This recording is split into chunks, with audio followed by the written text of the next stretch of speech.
Hello. Hello. We're alive. Kind of. We're fussing with Elgato cameras. Sometimes they have opinions and we don't like their opinions. And it's always just right when we're about to start to. Can't possibly have a stream without tech issues. Literally, that's what I told them. I was like, they're used to it by now. So, I mean, I don't know. At least it wasn't like a tech issue. Because I remember I had a tech issue right before and my computer just won't ever connect to YouTube again. Yeah. That was a good time. That was a real good time. How have you guys been? It's been a while. Yeah. We haven't been live or anything since. I think Friday the 13th, right? I changed that. No, I didn't. Did we stream Friday the 13th? Not March Friday the 13th. February Friday the 13th. Or is that too late? No, I thought that I thought the last time we streamed was the car. Yeah, it was the car. Yeah, I just don't know when that was. The second. That was like the day or something. Well, the second is when it happened. So sure, it didn't the happen third. on the second. On the 3rd, okay. I think it was. I changed that because it was closer to Friday the 13th then. That was the first Friday the 13th of the year. February 3rd, yeah. We haven't been live since. Hello. February 3rd, so. Death and rebirth, spiritual stuff. I would say that would be the same thing, you know? Yeah. My car died in a very dramatic way because fucking Betty, her name was Betty. And now we got a new car, rebirth. Yeah. We talked about it in the podcast that we posted recently so if you guys listened to that, you know, but yeah, it's just been chaotic. There was so much of dealing with insurance and then going car shopping and just just everything was such a shit show.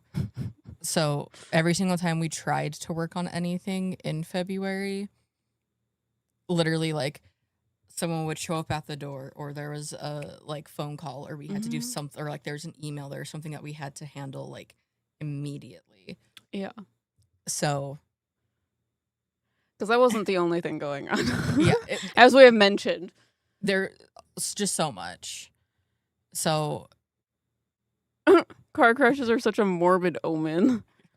And a sign to have. Yeah, it wasn't one where we were like, this is going to be our sign and symbol, spirit guides. They were like, no, we're going to show you this over and over and over again. And it just feels like we were remembering it or something. It just is really gross. Yeah. So we got a new car. We were going to get back into things, but then Orion came to visit us for his spring break. So yeah, he was here for a week-ish. Yeah. And then we repainted our living room. It looks real good. So, I should probably well, okay, I filmed some of it. It might be in a video. Yeah. Maybe. But we repainted the living room, and then we've just been trying to get all of our ducks in a row so we could get back into things. Which is why, we're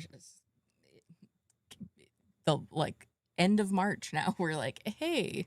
It's been 2 months. Hello, people. Also, hello. Have you passed in a car crash in a previous lifetime? Oh, I'm sure. I used to have nightmares about one of my past lives. I didn't die in the car crash, but everyone else did. And the person that was in the car was the person I was in a relationship last. My ex.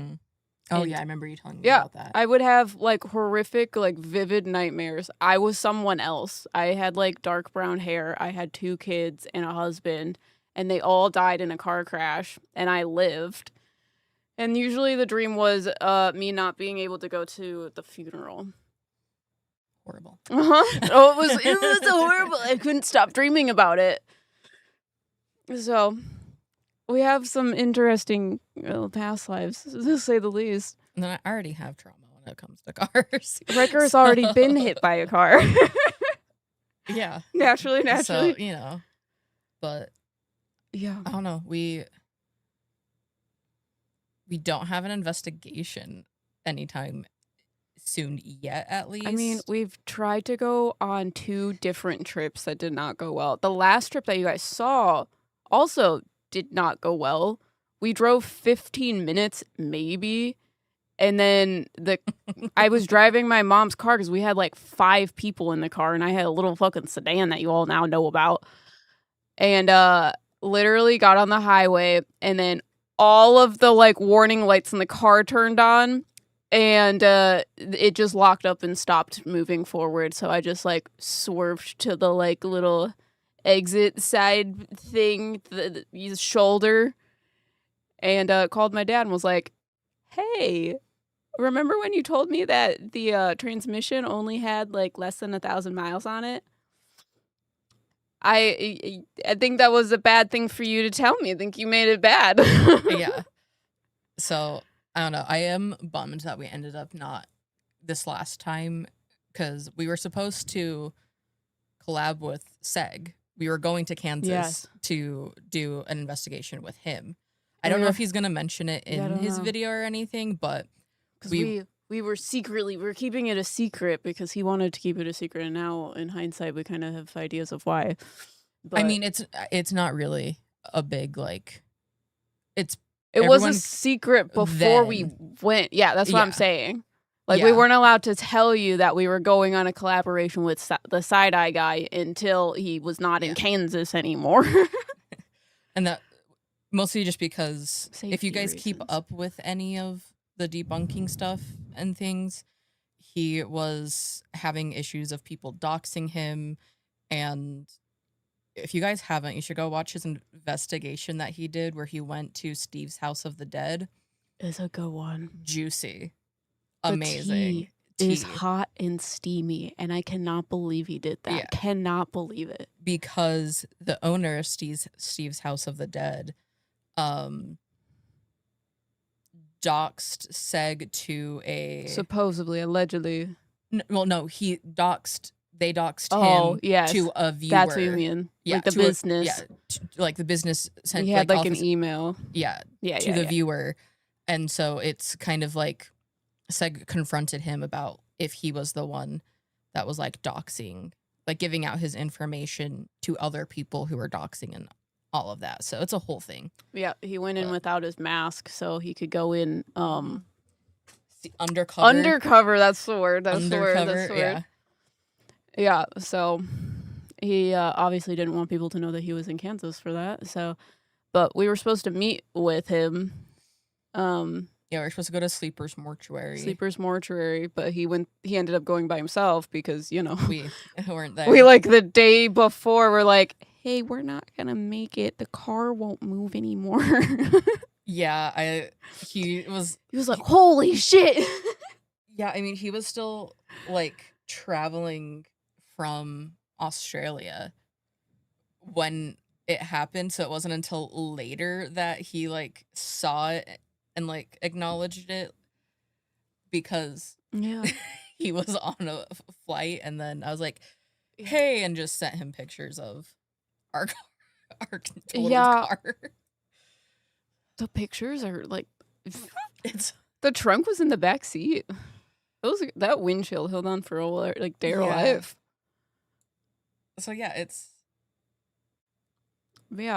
people in the chat are like talking about how horrific car, like people being scared to be in cars. I'm like, both Riker and I have trauma with cars. I thought like I would never be able to drive a car again. Like I have nightmares about like getting in car accidents and just never being able to be in a car and just fine. Yeah. Just fine. No issues. It's great for me because I like to be a passenger prince because my anxiety is real bad when I'm like just around cars in general. So too much PTSD. My anxiety with cars, I haven't had like an issue other than this one, but my anxiety with cars peaked around 14 and stopped after I was done with college, so like 22-ish. But anytime I was in a car longer than a half hour, I would have panic attacks. Yeah, I mean, I didn't get my license until I was 22 because of all of the like anxiety. I also just realized that I have like a bunch of it's real. and puppy. Never goes away. So what's the next move now? Like, what does this mean for both of your spiritual journeys? Honestly, we've just been trying to, like, get back to, like, a normal. Yeah, I don't know. I was talking to you about it yesterday. I feel better than I have in the last 3 years. Yeah, I would say, like, not great, just better. Just normal. I mean, we're still dealing with a lot of the same issues, like finance struggles, like everything, like pretty much like everything is still like an issue, but I feel like mentally it's like my nervous system is we're doing better at a normal state. So when something happens, it doesn't like make everything fall apart to the same degree. I don't feel constantly on edge. Yeah, so we've been like exercising, going to the gym, we've been eating healthy. What's up? I know it's been so long. Yeah, slowly chipping away at like the house and like reorganizing, redoing it. Like we got the we painted the living room. Yeah, so it's dark green. Dark green. We should give you like a picture preview. Yeah, we need to still do a like decor because we don't have a lot of stuff, but we want to do like a gallery wall out there and make it super witchy and stuff. But yeah, so we like hung the horseshoe that we've had for like a year. Yeah, because didn't we get that smiley face up? Yeah, when Kayla? No, we did. Yeah, we got that when Kayla came last year for spring break. A horseshoe, and then we got 2 coffin nails to go above the door. And we had just now put up the horseshoe. So smiley face up, so it catches the luck or something. That's what I looked up online. We're gonna turn part of our living room that's like a weird, awkward space into like a little book nook study area.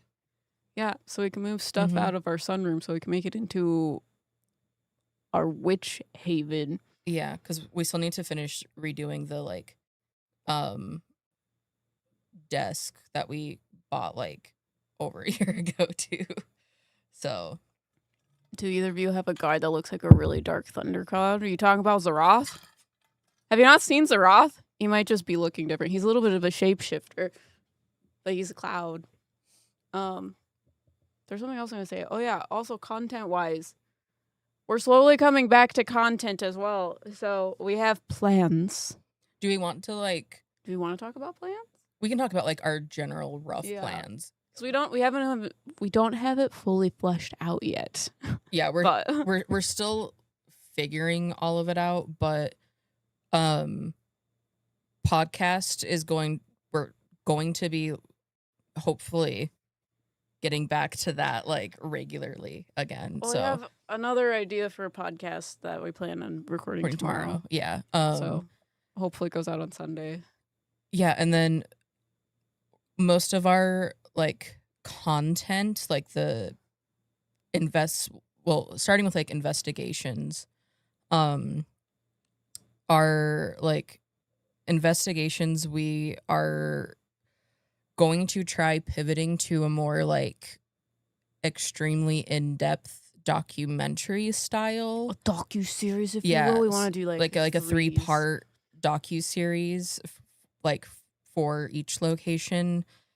Because we want to talk to like historians, talk to like other experts, get debunkers involved. Yeah. Because basically we were watching like true crime stuff for a while, and Riker just one day like mentions and was like, maybe we do content like True Crime does their documentaries, where you like talk to a whole bunch of these experts and you like go through and like show the evidence and like that sort of thing. And so now we're like, okay, we want to do that sort of thing for our investigations. So when we go to investigations, instead of doing like a whole different series about all these different like locations, we'll choose one location and like go extremely, extremely in depth, and we'll pick into each location. Yeah. So we'll like book it for maybe a couple days, and we want to bring in like different experts. Mm-hmm. So we'll have like a debunker come in and be like, okay, these are the claims of the location. Can you debunk it? Or if we go in first and we have like something happen, we ask the debunker, can you debunk this? And then we have someone like on the other side, a believer, if you will, like someone that has like a spiritual practice that does readings, a psychic medium, that sort of thing. We bring that into it. We're also thinking like maybe bringing in like mental health specialists that go in and talk about those things, talking to historians. Yeah, because like I'm gonna use like Randolph County Infirmary as like an example because it's not booked. We're not doing we're not doing that. We haven't figured that out yet. Just saying. But like it's a lot of people call Randolph an asylum, but it was never actually an asylum. It was an infirmary. And so I want to like talk to like mental health experts that like know about treatment from like poor farms or infirmaries, things like that. And like, I don't know, we want to pretty much like really go in depth, like talk to locals around the locations, see what they think, how they feel about it, like, you know, all of that. So we are trying to figure out which location we want to start with. Because we're going to need something that's fairly easy to do, like has a lot of like access to history things. So doing something more residential like Beale would be hard. Yeah. But doing something that has more depth and also has to be cheaper. Because if we're doing fucking like big like jail, for example, the jails are usually like a couple $1,000s a pop. Yeah. So we need something like kind of like starter. Like Blair Witch style.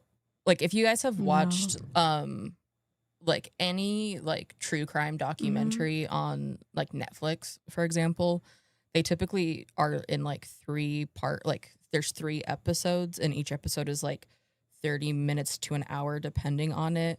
And it's like they explore like the crime or whatever like in depth through each of the episodes. And so they have like actual like footage from the like investigation itself, some like things like on cops or like things of like interrogation. So they use that sort of footage, but they're also talking to people and interviewing those people and being like, here's an expert. What do you think about like the statements that's being said? And then they talk to the people that are involved and be like, what do you like? What's your story about it? So it's kind of like gonna be shot in that sort of style. Yeah. And I don't know, like for like claims of like people who maybe don't like historically exist in like that, like there's no record of them being there. Because we watched like a documentary and one of them was about it was like an episode, but it was about Myrtle Plantation.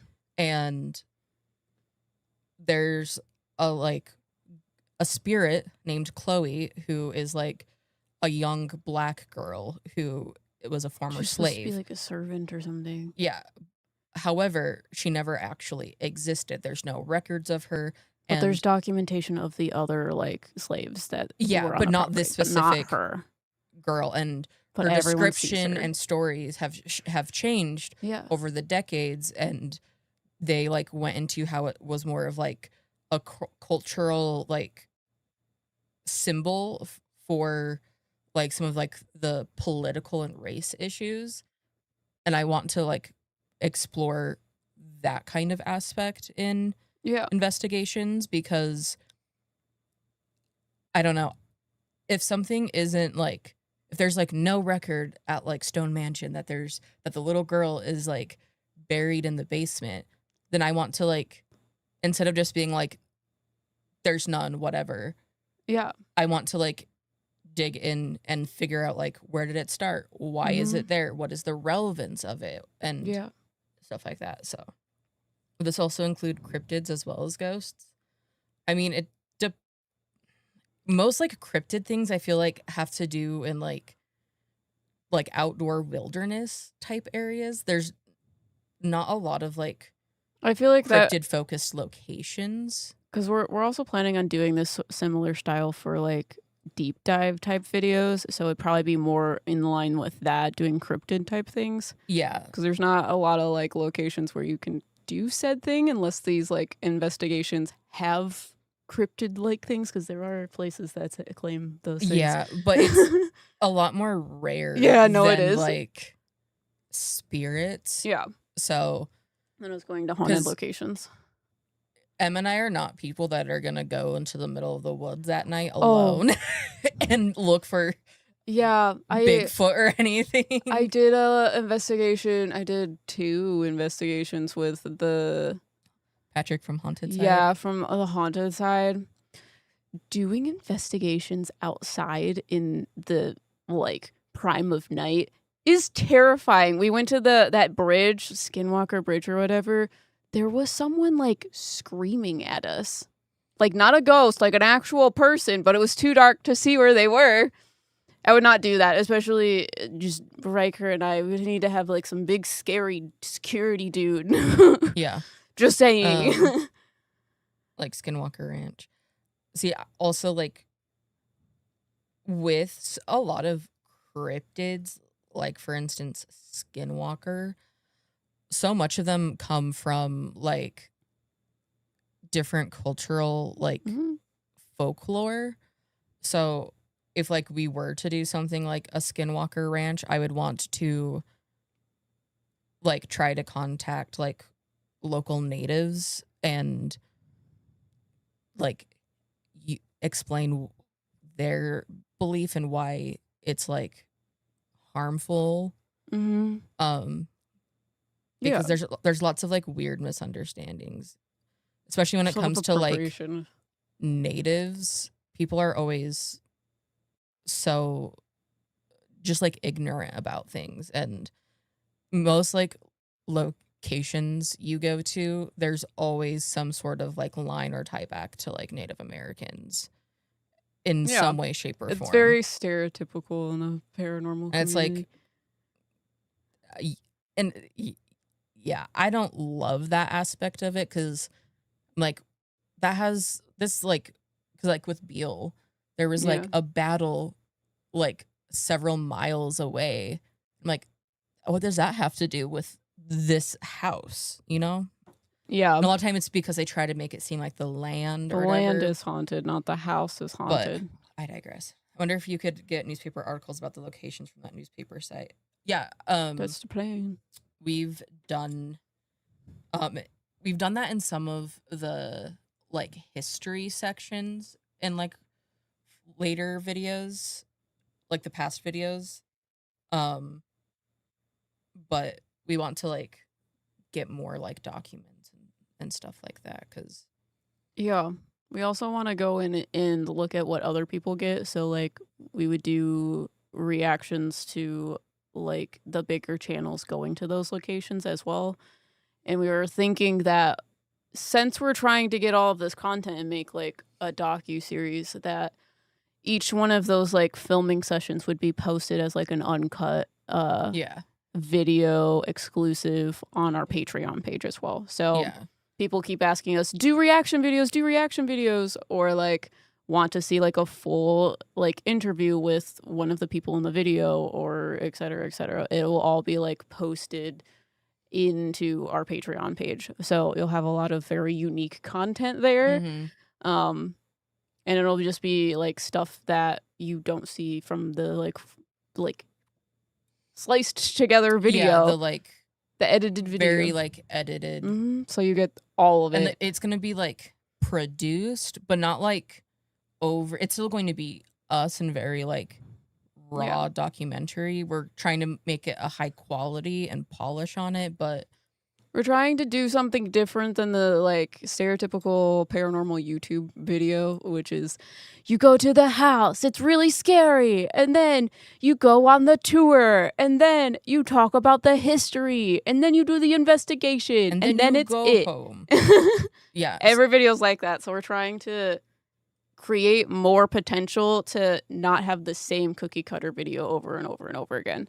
Yeah, because I mean, we've talked about it a lot, about how like the paranormal is, and this is this is not a dig at like any other like creator or anyone, but I just feel like it's all just the same. Mhm. Like I could close my eyes and I that's would know just exactly YouTube.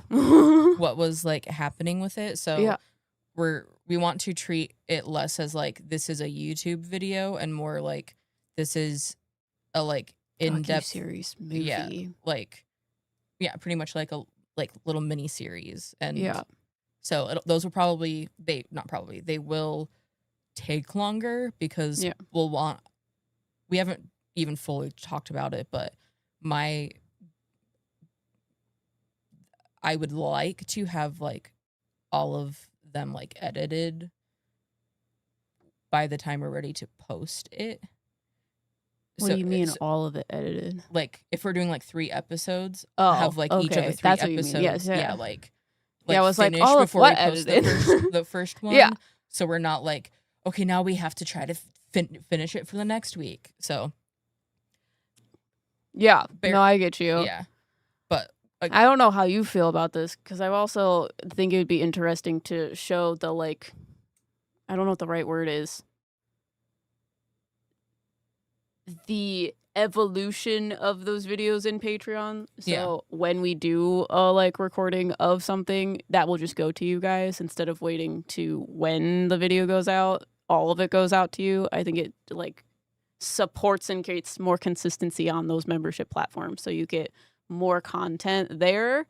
But we're also going to use the podcast or more like easier to like produce content on our channel to sort of feed the algorithm, because there's a reason why people aren't doing this. It takes a lot of time. Yeah. And social media doesn't like that.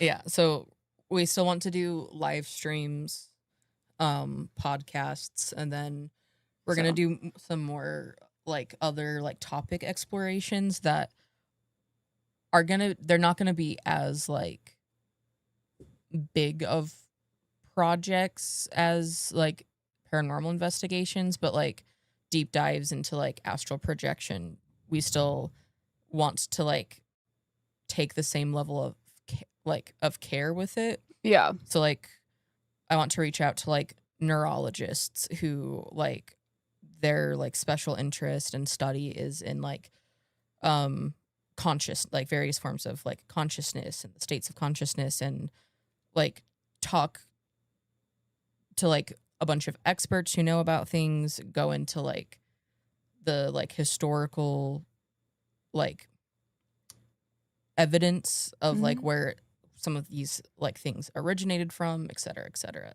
So they won't be as like so we'll have our like docu-series for the investigation, but we're also planning on doing those deep dive videos, which will have like a specific topic and will be kind of filmed in a similar way. But it will be like 1 episode instead of 3 episodes, and it will just encompass different things, you know? Yeah. So we're still figuring out the details of all of that, and we're doing some like additional side hustle things. You guys don't need to know about that. It's not as like, it doesn't pertain to any of this. But we're trying to do like some other stuff. UJC to like and digital downloads, help support the income so we have the time to do things. Yeah, because this is the reason people are not doing it, is because it takes a lot of energy. It's expensive to do, and it does not feed an algorithm, so it doesn't fit very well on social media. So that's why we're trying to create other content to feed the algorithm, so that it is very nice to us when we put these very big produced videos out. Yeah. So, but I don't know, we're really excited about it. We've been, I don't know, it's what we've been kind of working on since the car accident. Yeah. Of just like, okay, clearly we're not supposed to do it in the same way that we have been for the last 2.5 years. So how can we go about it in a way that is still authentic to us, but isn't just like pumping out an investigation? And like, I'm still very proud of like our previous investigations, like we've learned a lot from them. They were fantastic, but it's time to upscale. Yeah. And I feel like this is, I don't know, it's like those meddling mediums 2.0 of like, we kind of threw out everything that we've been doing and are trying to approach it in a completely different way. The only things that are like staying pretty much the same is like the podcast and live streaming. Yeah. For the most part. So. Yeah, I'm excited. We gotta pick a location. So if you guys have suggestions for locations, just make sure it's on the East Coast. Yeah, like preferably Midwest, East Coast. Like, but yeah, if you guys have any suggestions of what you want us to do, let us know. Know. I would say like Indiana eastward. Yeah. And also, if they're not like thousands of dollars, like a couple hundred would be great. Yeah, like Brushy is expensive. Yeah, so I would love to do like Brushy. Like go back to Brushy and do like a deep dive, but with the dude with blood dripping out of his mouth. Yeah, I don't know. The new format too would make it, I don't know, so much more like interesting to like revisit other locations because it'll be seen in a completely new light. Yeah, because like we've gone to like Madison or like Fairfield. Like you've gone twice, I've been once. If we like went back to Fairfield, it's kind of just like the same thing. Yeah, like there's really like, it isn't as shocking to like find a demon in the attic, you know. Yeah, so I don't know, we're excited for it, but but it'll open up our channel for a lot more collaboration type videos with other YouTubers, and I think that, I don't know, bringing them on as experts, I feel like is also an interesting way of doing it, because it just shows value to them in their expertise instead of the like clout numbers that I don't know. I just have a very sour taste in my mouth about YouTube. Like the creator, I don't know what the right word is, environment lately. Yeah, like the creator side of like networking, collabing. Yeah, like it's a very like, weird just thing. YouTube in general, because like my niece had showed us like this guy on Tubi, and it's very clear that he's a YouTuber because all of his like thumbnails on Tubi look exactly like YouTube thumbnails, and I'm like, ooh, why does that give me the ick? So now I'm like, maybe YouTube has been like that for long enough, and now it's time to like make it actually look like you're making videos, like movie videos, instead of making YouTube videos. So I've just been kind of like cringing at the like YouTube etiquette, if you will, of what's up, you guys? Welcome back to my YouTube channel. Today we're going to be doing the most crazy thing. I'm kind of sick of that. You know what I mean? Yeah.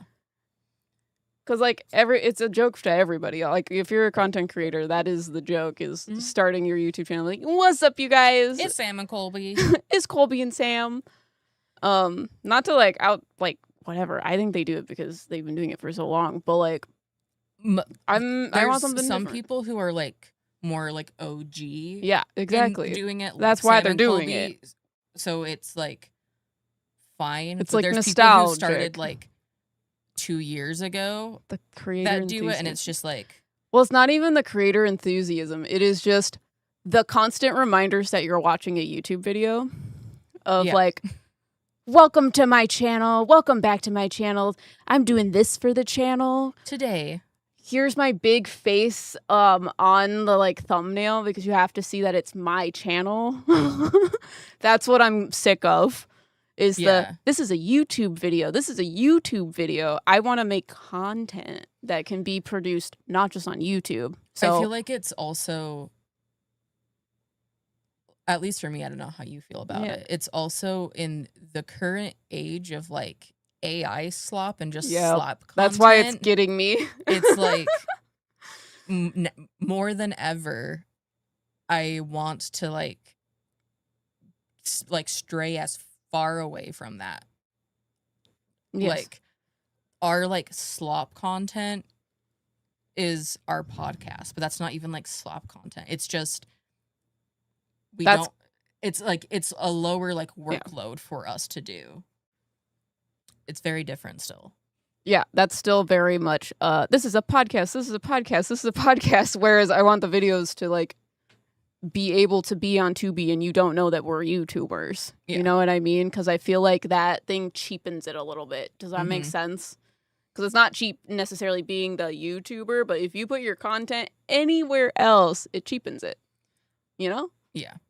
So that's where the ick is coming from. It makes me want to be able to get like new cameras and stuff. So there's like better quality like video with it. Yeah. So if there's any sugar daddies out there that want to buy us some nice like Sony FX3s or FX30s, just 20 of them we'll do, you know. We'll manage. I'll settle with 3. With 3. We'll manage. We can manage with 3. It's fine. It'll just be like $12,000. It's fine. Anyways, it's fine. It's fine. Yeah, I'm glad you guys are liking these ideas. But yeah, I've been really wanting to do collaborations, but I don't want to like approach people in that YouTuber way of like, I need your channel in order to blow up. Yeah, like I don't want that. We are working together solely because you like have a trying niche perspective. Well, I'm saying like sorry, like how people do it. Oh, it's okay, very much like you have an audience, I have a different audience. We're gonna collab so we both like gain from it. Mm-hmm. And I don't care about that. We don't care about that. Yeah, to me, it's just kind of like pick me energy. I'm gonna be so for real. Yeah. I know this is like tea time, but I'm like, this is how I feel about it because I just feel it feels very shallow. Yeah, I don't know. Like, we know that we're not like this massive, huge channel. Yeah, I don't think it fucking matters. Like, and I've been on bigger channels, and people have like comments about this being a smaller channel, and I'm like, okay. Yeah, I'm like. That's not why I want to collab with people. Size doesn't matter, okay? I want to collab with people because I want to have their unique perspective on whatever content we're producing. Yeah. Like, I want certain people to be incorporated into our channel to make the content better. It's like when we collab with Seg, like, the content is crazy because you have a debunker and 2 psychic mediums, like, collabing on something. Yeah. You know what I mean? We're not trying to, like, use each other for clout. That's kind of weird. It's more, it's for the content. It's interesting perspectives. And, like, I don't know. We just are trying to break out of the, like, mold. The box that everyone is put in. Yeah. In the paranormal. Because it's not even, like, it's just us who is like affected by this. Like you can go to really any channel and most of them, I mean, even like are having like even like Zach Bagans and like the big like produced stuff does the same thing. So I'm just, it's clearly not working, you know? Are you all still learning the knocking method? You tell me. I'm like, we haven't done the last stuff like you saw of things. Indiana. That you have seen all of it? We have not put any like more effort or energy into it. If we do, it will be documented. You'll see it, but it just feels like we don't have control over it. Yeah. I don't know. I've stopped trying to like approach it as like it's this like thing that we need to like practice and like figure out like exactly how it works. And I'm more of just like, it'll happen if and when it's supposed to happen. And yeah, because every time they bring it up now, I'm fully not prepared for it. yeah. And so I'm just like, if it happens, it happens. If it doesn't, I really don't fucking care. Like, I don't know. There's too much like emphasis on it. And me as a person, this is one of my like flaws, I would say, is whenever like anyone puts like too much like pressure, even if it's like from myself or like emphasis on like doing something, it like immediately kills my drive to want to like do anything towards it at all, even if it's like the simplest thing. So I've gotten like not a like ick, but I've been kind of just like about like It'll focusing happen on if it. it happens, you know? Yeah, I'm just like, we clearly have no control over yeah. And I mean, so I like, you've seen all the stuff that has happened in regards to that, like Whisper's estate, walking upstairs, and then we went to Monroe House, and there was like a weird entity like knocking on things. That was most of it, and then I feel like we had a couple live streams that were really fucking weird, where there was like weird surges that you like could watch move through the house randomly, and it didn't cut the like live stream. Yeah, I don't know what's going on. It's weird shit. I'm just here. Again, it may not show up in the... Yeah. Oh yeah, no, it's not going to. I mean, we're different people, and so I don't know. We also just haven't been like doing anything where I feel like that would like come up either as like... Yeah, we've been looking for a car. Yeah, working for a car, dealing with insurance, all of these appointments, and just so much shit. I feel like as well. I say it every time. I'm just not gonna say it. Don't say it. You're not allowed to. We're working on it. We're purging the rest of it. Yeah. So. But yeah, did any of you guys watch the like exclusive part 2 of our podcast? Also, I didn't fully say hi to everyone, but like, hello, Purple Cup Fish. Obviously, Damien. Jada had to dip for a bit. Kiwi. Rin. What's up? What's up? Very it's been a while. Yeah. Yeah. What were you asking? Oh, if anyone watched the part 2. Oh, yeah. It was about like politics things.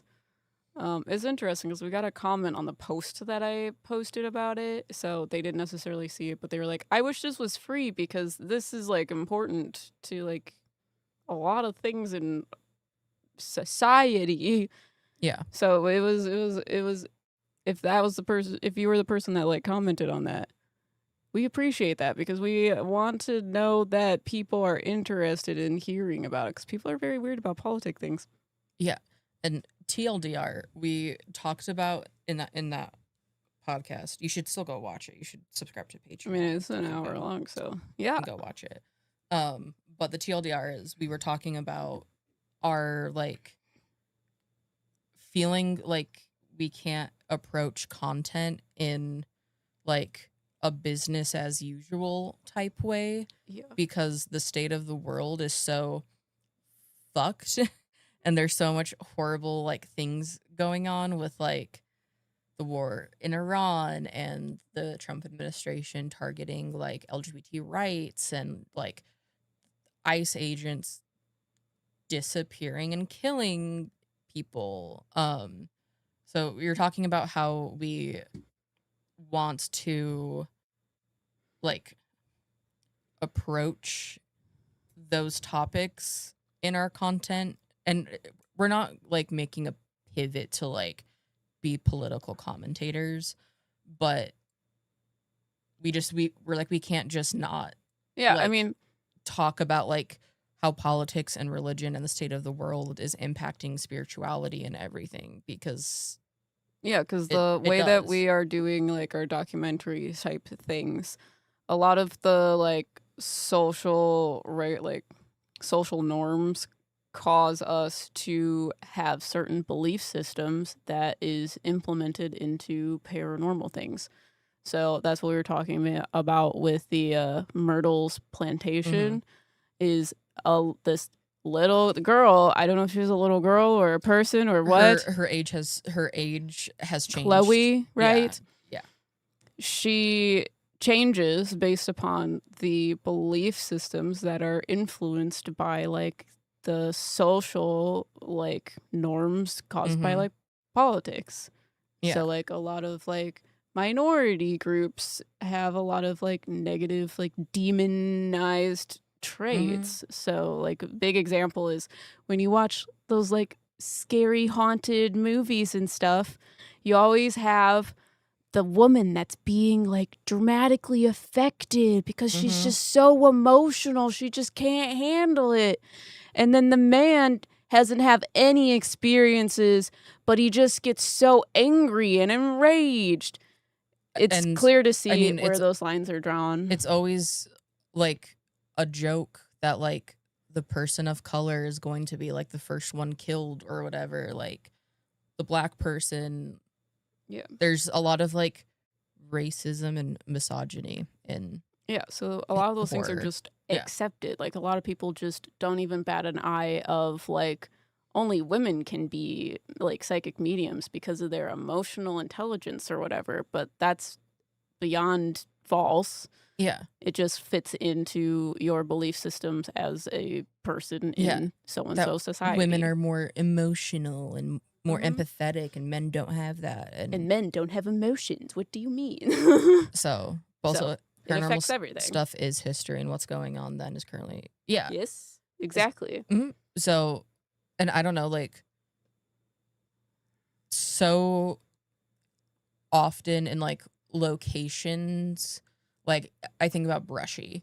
There were a lot of, like race war things happening within that prison. And like, if I remember the story correctly, so you can correct me if I'm wrong, but I think that a guard gave like a gun to some of the inmates, some white inmates, and they shot and killed black inmates. Yeah. And like that sort of stuff is like all over the paranormal, of like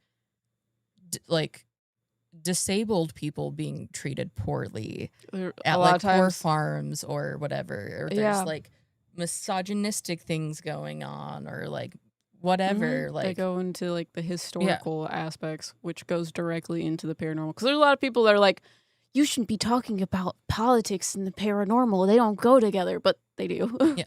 What's up, Brendan?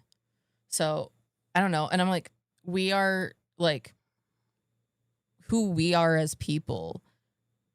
Like currently the like Trump administration is like targeting every aspect of our lives. Like, it's a good time. Like, I'm non-binary, so gender affirming care is being like targeted even in adults. We're both on Medicaid, and there's significant cuts coming to that, so we're hoping that we don't lose our insurance. We're on SNAP because of how little money we have, and that's being like taken away and things are changed. We're like, I'm non-binary, but we're a queer relationship. Like we're autistic. We're like very public about all of that. So it's, I'm brown. We have a lot of like minority hits against us too, what the government does not enjoy or like as of right now. Yeah, and I mean a lot of like our community, you guys also like are in a lot of these like minority groups as well. You attract the same type of person as a content creator. Yeah. So we talked about how we feel like we can't just not talk about You can't those ignore things, it, especially if yeah. you're trying to like change belief systems within the paranormal. You can't just not say anything about why people believe those things. Brendan, I hate Texas. And stand your ground. It's so hot, and they have huge red ants. I do want to go to Texas to do investigations because they have some cool places. Yeah, but it is very hot. The only times I've been to Texas since I was a kid, because my step grandfather, he had family in Texas. Got you. So when I was like little, we went to like Texas. Yeah, my friend lives in Texas. And she then moved to Texas. Otherwise, it's just been flying through there. So I've been to Texas a couple times, the Dallas-ish area. Yeah. We have a lot of locations. We want to go to Texas. There's a lot of cool stuff. The Hill House is there, right? Yeah. Yeah. And then there's like the nun there's hospital or something. Yeah. There's a lot of places in Texas that I want to go to. Like, yeah. It's just a bit far. Yeah, so it's expensive because we would have to fly. Yeah. And I've driven there before. It just fucking sucks. I don't think I could do that. I would not want to, but we could. I don't know if I could. It was not fun. And San Antonio is crazy. Haunted San Antonio. Haunted. I had family that lived in Brownsville, Texas, which is very close to the border. It was my step grandpa's grandma, I think. So like, or aunt or something. I can't remember because it's been so long. But her like house, it's like her house, a field, and then the border. Holy shit! Yeah, and so she would get people who were crossing the border. Like, that would make me nervous. I've now learned that borders of any kind I don't like. Borders are fucking stupid. Yeah, I mean, she would like give them food and like she wasn't like reporting them, but they also were like Hispanic. So and yeah, and then when I was a kid, because it was before they like doing. Before you had to like fully have passports to go between like the United States and Mexico, I went there with my family, and my mom, who was white, very white, crossed before I did, and I crossed with my step great grandma, my grandma Carmela, and she is Hispanic, so they started questioning. They thought that she was like smuggling me out of Mexico. Even though I'm black, I'm not like even though your mom was is not like, black. Who's your mom? I'm like, right there. So my mom had to like get proof that she was my mother and I was a US citizen because they weren't going to allow me back into the United States. Yeah. Right. And I was like 3 or 4. Like I was a child. So I was like, what? We have pictures of people swimming naked across the river. Why are they naked? With like all of their bags and like belongings to try to cross. Oh, so they're not wet? No, they're wet. Why? Well, like their clothes. Yeah, why are they naked? I don't know. Whataburger, is that in Texas? Is that good? I don't eat burgers. I also have been to Texas, I think, 3 times? 3 times? Twice? 3 times. 3 times. That's my final answer. It's just so hot. It's so hot. But what's weird is if you like go into anyone's houses, it's like snowing on the inside of their house. It's snowing on the inside of the buildings, and then you go outside and the sun tries to kill you. And then you go back in and then you freeze to death. It's very confusing. I wants to still go to Utah and investigate some places in Utah. I just want to go to Utah in general, for one. For two, same. I want to take you to Utah. Just Chris and we could definitely get Scorpio Jay. Oh yeah, we could get him to for sure. But I also just think it would be hilarious to bring your brother Jay too.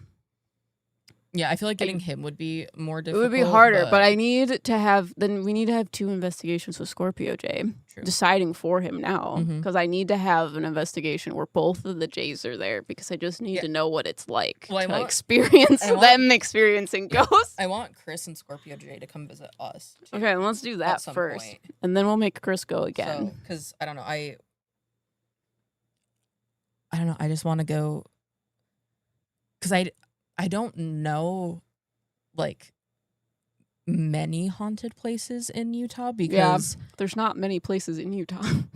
Yeah, but also like growing up, like my grandma was like very anti-paranormal of everything. She thinks it's pretty funny. So there's a lot. So like growing up, I just didn't like know about it. Like I had like heard some things, but not anything crazy. But one of Chris's old coworkers, she also actually does paranormal investigations, and she apparently like recently ran into Zach Bagans and his team or something filming something, and they might do like other things. How far away is Utah from Vegas?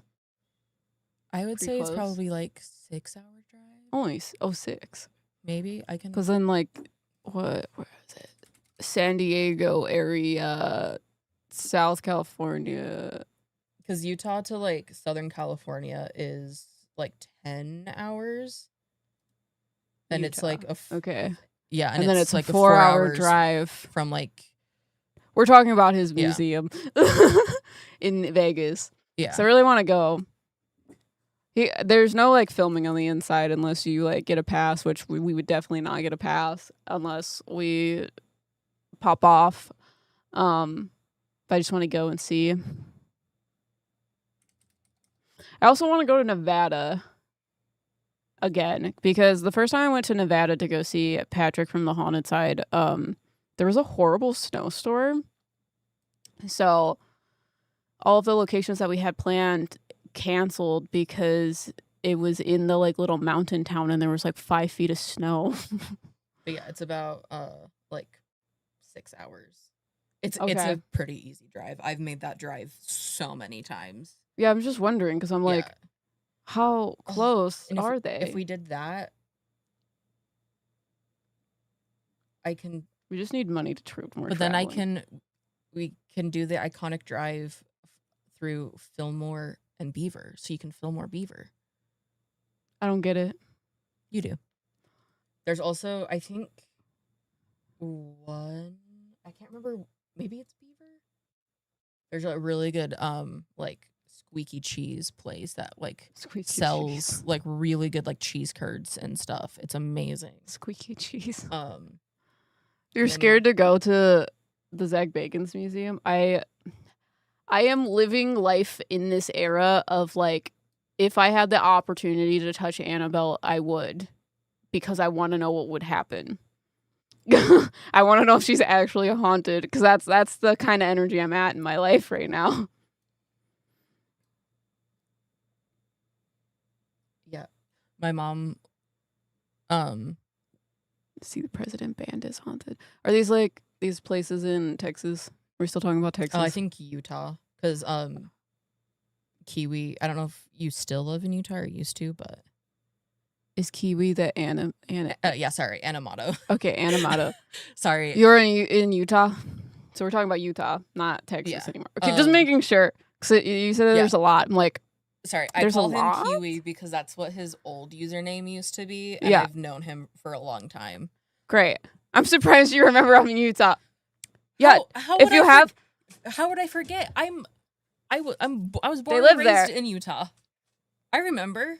Yeah, if you have suggestions of haunted locations, tell us. But my mom was saying that when she moves, after she like moves here and gets like things settled, she wants to start going trips, international trips too. Like I'll die. Like she wants to go like ghost. She wants to go ghost hunting with us in castles. In Listen, Europe. Like I think I've figured out. Does anybody watch Haunted Nights? I think it was Haunted Nights. Did they go on a castle tour in the UK? Because fucking my dream. They already did it. We already know which locations to go to. That is my dream come true. Like bucket list going on a haunted castle tour in the U-fucking-K.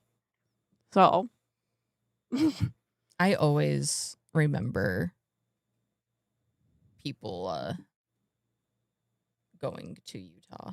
The gas prices make it hard. Yeah, I feel like things are going to get harder for traveling. For everything. Everything is going to be more expensive. Yeah. We're just talking about politics. It's hard. It's, God, I don't know how, the last time I heard from my mom about it, it was getting up to like $5 where she is, which is like, she's in a more like. In California. Yeah, in California. She's not like right in like San Diego, but like, God, the last time gas prices were up and I was living there, it got to like $8 a gallon. Wait, you live near the Stanley or the Shanley? Rin, for one. And then Alex, we've been to Brushy. We've been to Brushy. We want to do Brushy, but it's expensive. Yeah. It's like $1,500 if I remember to book a night. It's a lot. Yeah. And we're trying to do like a couple nights because we want to give you a docu-series about locations. Stanley. We haven't been to the Stanley. Yeah, we haven't been to the Stanley. I would love to go to the Stanley. We want to go to the Stanley. It would be That would be fun. Beautiful. It's so gorgeous there. Wonder And then I just already know things about the Stanley, that it was used for like a tuberculosis and stuff, and that's why it's next to a pretty mountain for fresh air. It's like an 8 to 10 hour drive from Utah. Didn't realize it was that expensive. Yeah, the big like prison type places, they're usually pretty expensive. Because there's another one we want to go to. It's in the Rocky Mountains. Ugh. I love the Rocky Mountains. Yeah, no, it is a beautiful location. I mean, they're not like the exact same Rockies as Utah, but like it's still a big pretty mountain behind it.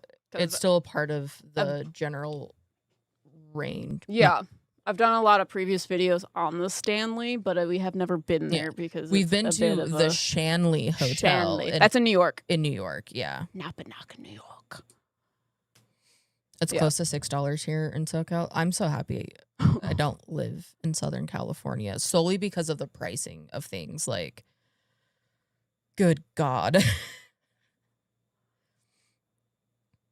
So, I mean, I like love California, especially like San Diego, but it's so expensive. So expensive. I also wouldn't mind getting married in a castle. I just can't find a castle. There's technically 2 castles, but the surrounding area isn't pretty enough. Yeah, I'm spoiled. I don't want to do brat.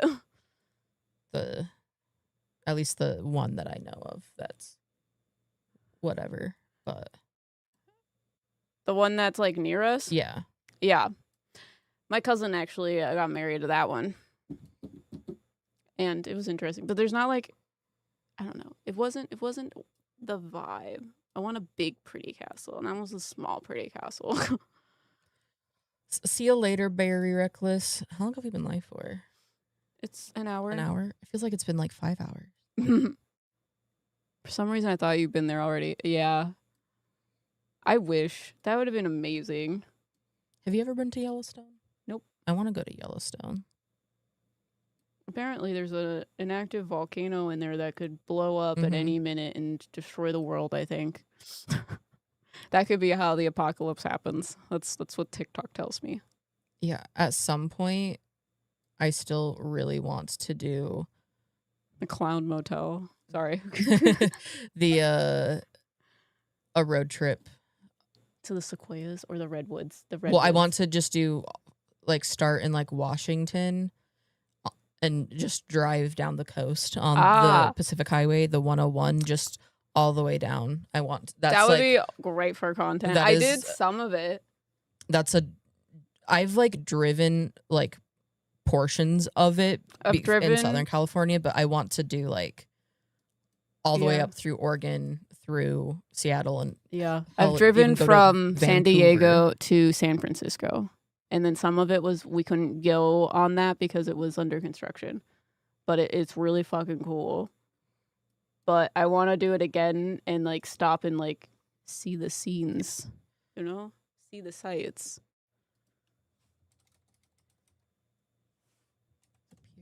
Where is that? It's downtown. Relatively cheap.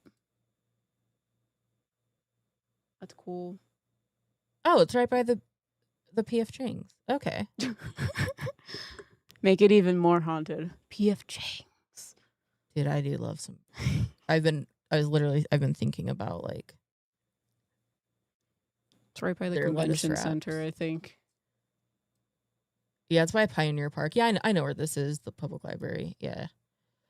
I know about where that is. But Alex, we have not been to the Clown Motel.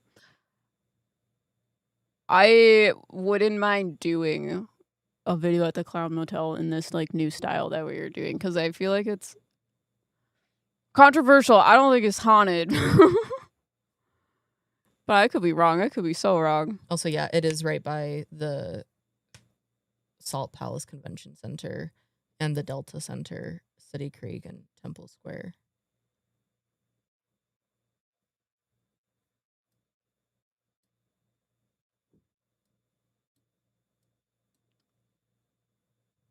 Creepy doesn't equal haunted.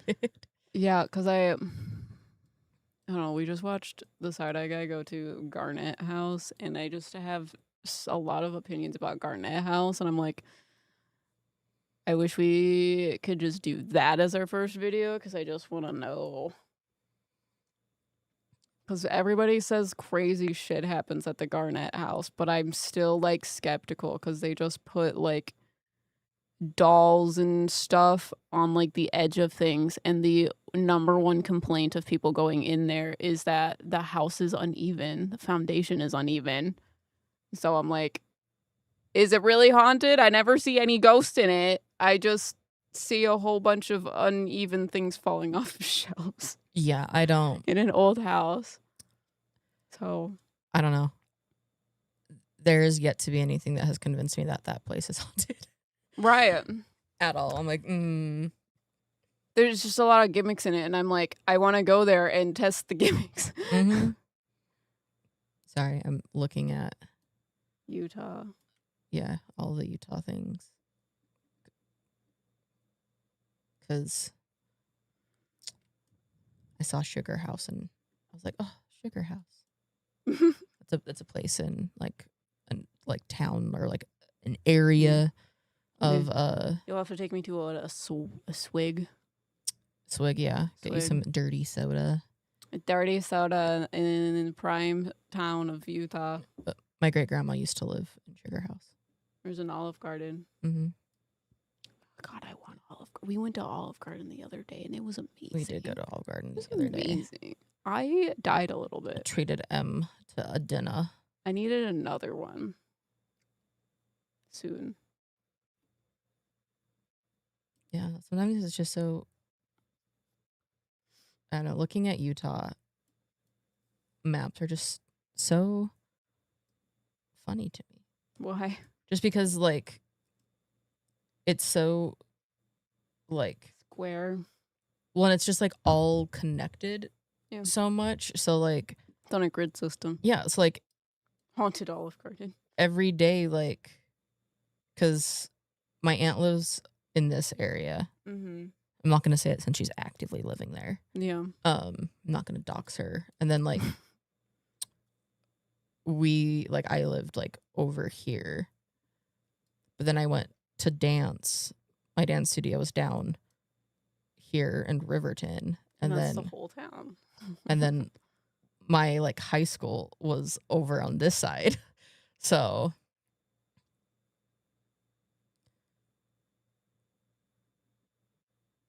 I think I've only watched Seg go to the clown motel and react to the clown motel. Twin Paranormal brought Amanda.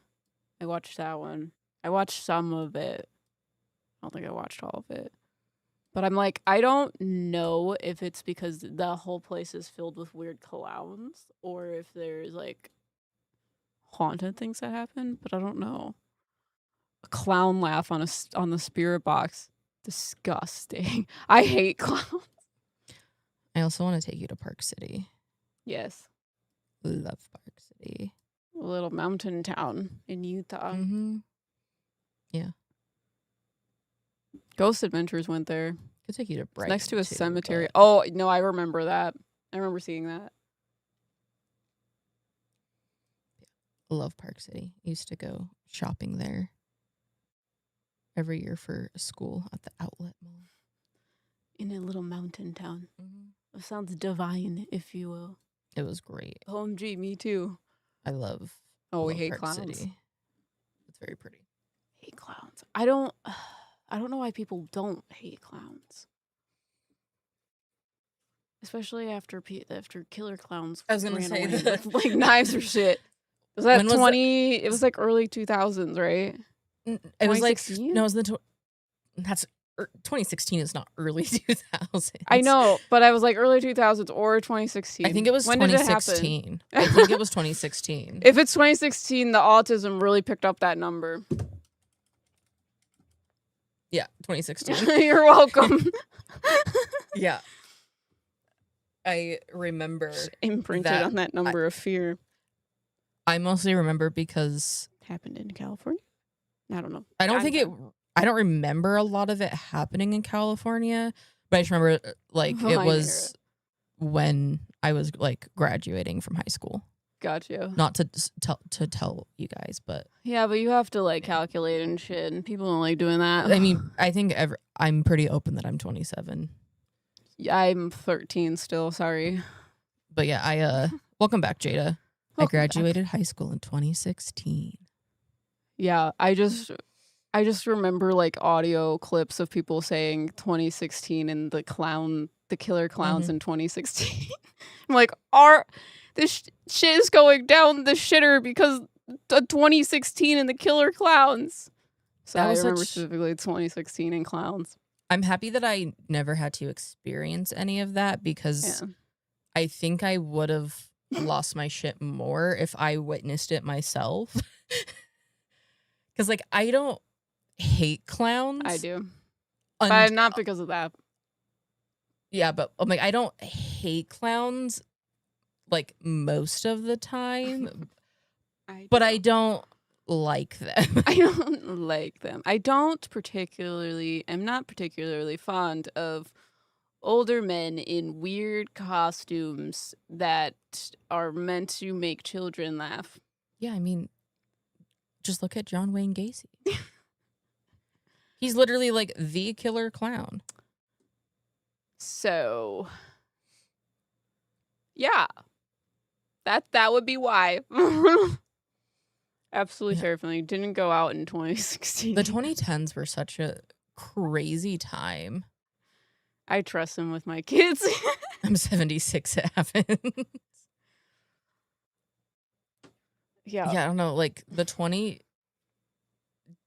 did you, when you, in like 2012, did like everyone around you like panic about the world ending? Yes.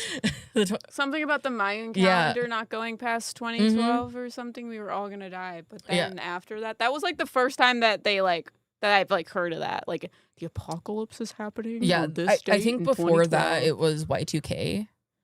Yeah. So that was like my first experience as a little child. I wasn't old enough in Y2K to like remember anything about it. I was also 13 in 2012.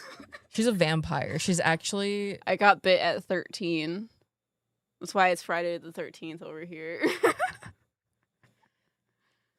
But no, listen, I think I told you guys, they asked me my age in order for me to sit in the exit row on a plane. And I looked at them and was like, this is my age. And she was like, what the fuck? You have to be 15 to sit in a like exit row. It's just so funny. I had a mask on, so maybe I look younger when you can't see my like nose or something. Did I imprint? Absolutely. What do you mean? People hypothesize that we changed timelines. Yeah, that's another I want thing. to go back because I hate what's currently happening. Was it last year where everybody was gonna like ascend or something? I was getting like ascension shit. That was like a few months ago. That's what they say about that too. Of like, oh well, you just weren't good enough. You didn't ascend to the 5D, so you got to stay down here with all of the creeps. But it's the same thing in 2012. It was different font. Can we get a refund on the timeline? No, for real. Can we get a refund? Well, I mean, like, it's even now the fucking, like, Secretary of Defense and, like, so a bunch of, like, generals in the military are talking about, like, bombing Iran as some, like, start to Armageddon, and it's, like, a holy war. And I'm like, what? The claims that the Orange Man is, like, the spawn of Satan bringing upon the apocalypse and the, like, what is it, the book of Revelations? Yeah. And he's bringing, like, the 4 horsemen in, and after that, Jesus Christ is going to be a thing, and that's what people are focusing on. It's like, Trump is amazing because Jesus is going to come after the world ends. And I'm like, did you guys just listen to what came out of your mouth? You want the world to end? Are you going to make it that long? You know what I'm saying? Rip Harambe. Do you guys want to hear a funny story about Harambe? Uh-huh. I had a, like, deal with my mom. I did a tweet, like, back in, like, 2016, where if I got, like, a certain amount of likes, she would get a Harambe tattoo. Did she? No, I didn't get enough likes. I've asked her if I could do it now, and she was like, "Absolutely, the fuck not." She knows better now. Yeah, she's like, we know how to cook now. No.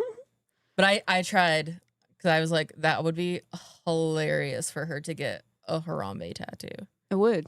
It would be absolutely. Some hilarious. people claim that the Cheeto is the savior. That Cheeto, yes, that I've seen that too, and it's just hilarious to me. Well, my favorite thing is people being like, Trump is going to be the one to save us from, like, the pedophilic elite that's, like, hidden cult that's, like, taking over politics. Satanic panic. And he was like, he's in the Epstein file. He was in it with Jeffrey Epstein. How you think blind? He's going to save the kids? How blind do you have to be? Oh, holy shit. I have a theory that we are so focused on keeping Punch safe because we don't want another Harambe. Have you seen anything about Punch? No. He's maybe. Like, is he a like little baby hippo monkey? No. I've only seen the baby hippo. And I don't know what we were talking about. Yes. There's a new baby hippo that isn't Moodang. I don't remember. Because Moodang's not a baby anymore. Yeah. Fuck. I know. Fucking Moodang. The hippo was so last year. The hippo was a baby last year. Listen, it's 2026. Now we care about another monkey. By Harambe. We now stand with Punch, all right? I don't know who Punch is. Is that like the Kool-Aid man? No. Is it off-brand Kool-Aid man? Monkey. It's this little guy. It's just the little guy. Oh, no. And he carries around a stuffed animal monkey because he was, like, abandoned by his mom or something. No, I have never heard this at all. Because he has, like, an emotional attachment to this, like, yeah. But he's baby Japanese macaque in Japan. Dude, we also watched Tiger King, and this just reminded me of Tiger King. The tigers talk to me as a pet psychic. I showed Em and Orion Tiger King for the first time because neither of them had watched it, and I was like, oh, I'm going to introduce you to the craziest fucking people. You should watch it. Ever. It's not really about tigers, but it is. Tiger people are fucking psychotic. Some man I'm gonna spoil it. I'm sorry. So there's this Joe Exotic dude. It's been like 6 years since Tiger King came out. I think it's fine. What? Carol Baskin? Carol Baskin. Apparently. Killed her husband, whacked The him. rumor is that her husband, her prior ex-husband, was killed mysteriously by her or went missing, whatever, and she fed him to a tiger. That is the allegation, not the truth. But this dude, I presume his spirit talked to me. And he told me that you have drug dealers and then you have tiger people, like big cat people. And the big cat people are scarier than the drug dealers. So because they were like speculating that like drug dealers like killed him because he like owed them money or something. And he was like, absolutely, they did not. They're not as scary as the fucking tiger people. But that just reminds me, the like punch dude reminds me because the tigers were talking to me and the tigers were telling me before the like documentary was saying anything that they were taken from their mothers. But I was so appalled by that my interpretation was, oh, they keep them away from their mothers for too long and they like have issues with that. And that's why they're like attacking people. And then later in the series, they're like, they literally show a clip of a tiger in labor, and while she is laboring the second one out, they have this like long stick pole thing, and they're like pulling her cub out and taking it from her, and then they put them in a like baby gate thing, like a baby pen. like a play thing type for children. Mm-hmm. And there's just like 3 or 4 cubs in there, and they never see their mom again. And there's literally like video of Carol Baskin teaching you how to like domesticate a lynx or something, like a bobcat. And she's literally like, you have to take it away from their mother because otherwise they're going to learn like self-defense or something. So you have to like take them away. And I'm like, oh my God, that's fucked up. It's fucked up. Mm-hmm. But you should watch it. It's really dramatically tea time. And there's weird true crime things where they claim everyone is feeding everyone else to tigers. Yeah, I don't know. But that's what that reminds me of. Tiger King is being taken away from your mom too early. Yeah. Punch. Drug dealers report to the big cat people. True. Mm-hmm. It's just, I don't know. Rewatching it was also just so crazy because I'm like, oh my God, you all are equal, for the most part, equally like horrible and like only are doing this for the money while accusing everyone else for doing it for the money. And they're like, I'm the pure one. They're the assholes. And I'm like, you all are crazy. Yeah. What did the cats say? The cats liked Joe Exotic better than the other dude. Because, in my opinion, Joe Exotic, I don't think he personally put the hit out on Carol Baskin. Because apparently he did that. Yeah. Allegedly, they like claim he's in prison for that. I don't personally think because that people he did that. Wanted him to be in prison because cat people are crazy. I do think that, I mean, I don't feel like it's like you can dispute the fact that like he did abuse the animals and not take care of them properly, but I don't think he did it in the same way as some of the other people on that show did it. Like the Doc Antle dude, like exploitive abuse that he was doing, which doesn't make it better, but at least they were fed. And like I think that he truly cared about them, and even after the fact he's been like, I realize I thought what I was doing was right, but I now realize that I actually like did it wrong, and I like I ruined these tigers' lives. Yeah, like they didn't deserve that. They didn't need to be in a tiny cage like I did. So like, jail. So I don't excuse what he did, but he's like the only one who has come out and like apologized and took accountability for his actions, Which, at least. From my experience, narcissistic people don't do that. Yeah, he's unless still it's crazy for a reason, unless it's exploitative. But yeah, I think they're all terrible. Not to have a whole ass tangent about Tiger King, but that's what we've been doing in our spare time, is watching documentaries. So many documentaries. Yeah. We've watched so many crazy ones. Yeah. I can't even tell you about all of them because we've watched so many. Tiger King. But Tiger King is that's a big one. Yeah. We watched a documentary about near-death experiences, which was cool. Oh yeah, that one was fun. We just watched that one. That's why I remember it. And it wasn't a true crime one. The true crime ones eventually just it was just blended. Look into, they did near-death experiences, reincarnation.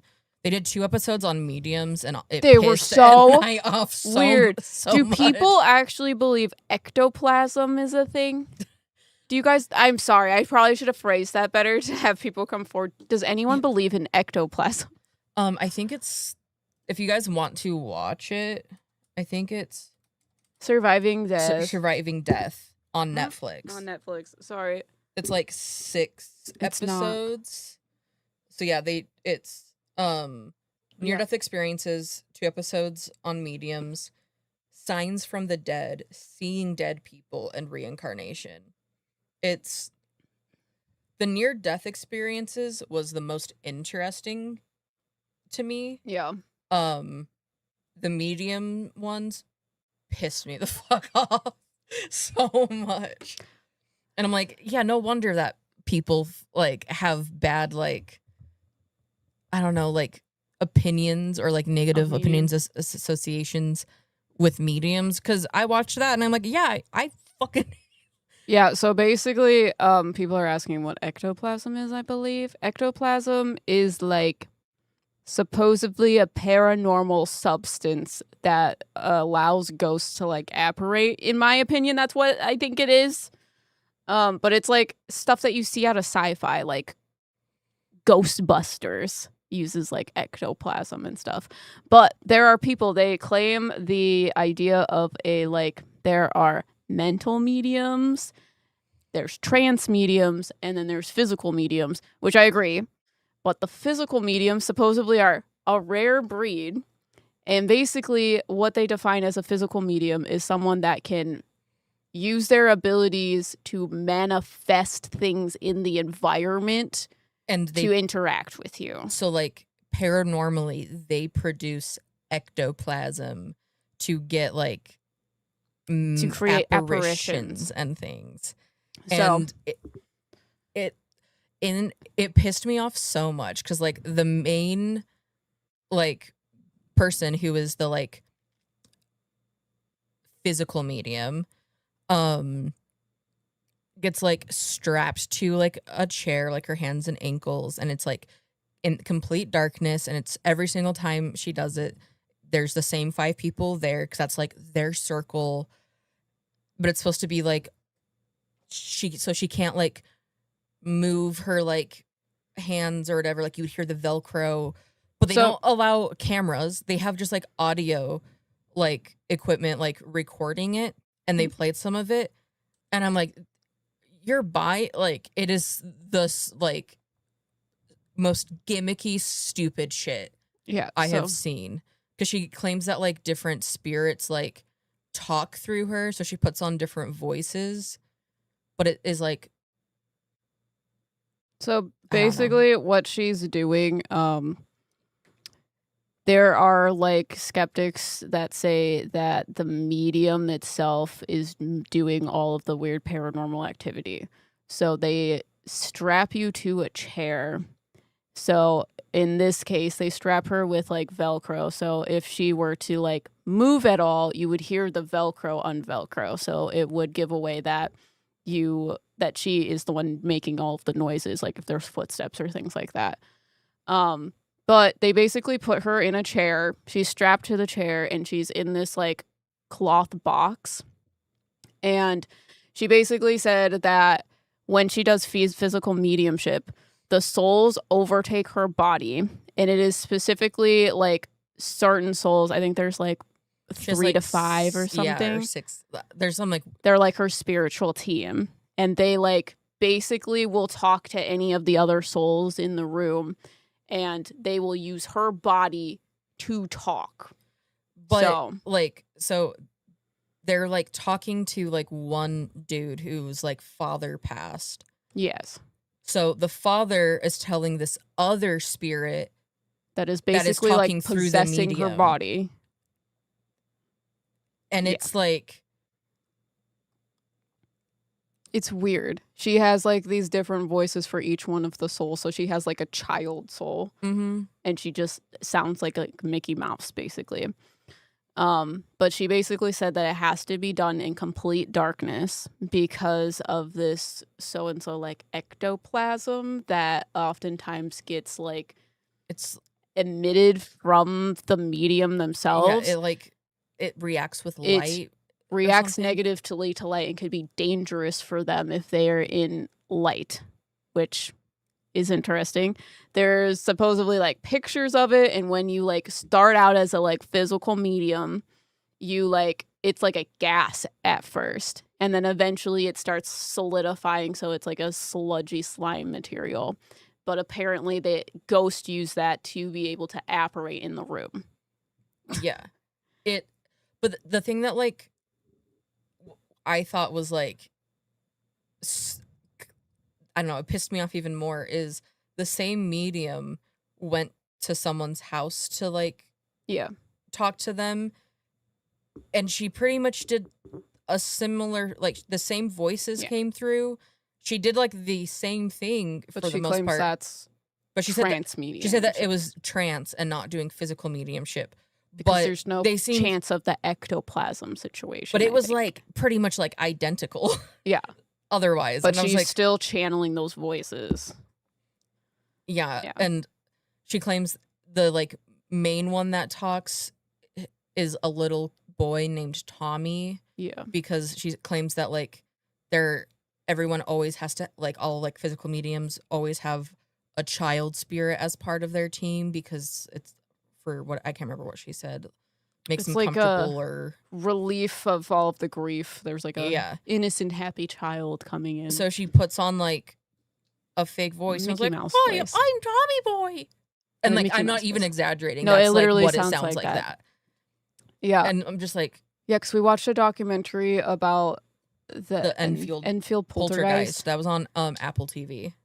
There was literally a documentary about that because it's one of Ed and Lorraine Warren's cases, but it really didn't even involve them. It was on a different side. Yeah, they showed up briefly for it, but it was like they weren't involved in everything that happened beforehand because they like allowed people to document the like manifestation, oppression, whatever word you want to use in that case. But basically they found out that this girl was doing something similar where all of a sudden, and they have like recordings of this, like legitimate recordings of this weird voice that started happening all of a sudden. And they're like trying to figure out where it's coming from. And they figure out it's coming from this little girl in the family. And it's weird because like certain people will come in and the voice will start like yelling at them and being like, she doesn't believe, she needs to leave, whatever. But there's a lot of just weird things with that as well. Yeah. Because they're trying to claim that this voice is like a demon possessing her or some like poltergeist possessing her. Yeah. But it was like the same thing happening for that, happening with this physical medium. And it was just, I did not realize that was a thing in mediumship. You know what I mean? Yeah. Not to be like cynical, I guess, about it, but I guess that's not even the right word. It's just judgmental, weird. Yeah. But yeah, you could pay to like go into one of her like retreats and do one of her physical medium readings, I guess. Yeah, but in darkness. You like sing to her and it channels the spirits to come out. That's what happens prior. It's I recommend watching it. It's very weird. Because it gives you such, like, a different viewpoint of mediums. Like, I haven't seen that specific type of thing before. So I was like, I've seen, like, other, like, mediums on TV shows and stuff. Yeah. But that was, like, a very interesting one. And I've never seen that before. So it's not very typical. I've seen other trans mediums channel. Exactly. Because she does all three of mental mediumship, physical mediumship, and then the trans mediumship. And the trans mediumship seems pretty normal to me, minus the voices. And then mental mediumship is also kind of normal, but the physical mediumship, I've never fucking seen that before in my life.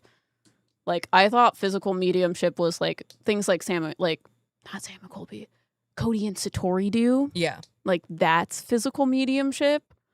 You can also claim that, like, using a Ouija board is physical mediumship because you're using a physical means to get information. It's a physical means of communication with spirit. Nothing like that before. I did not know that was something that was wildly accepted.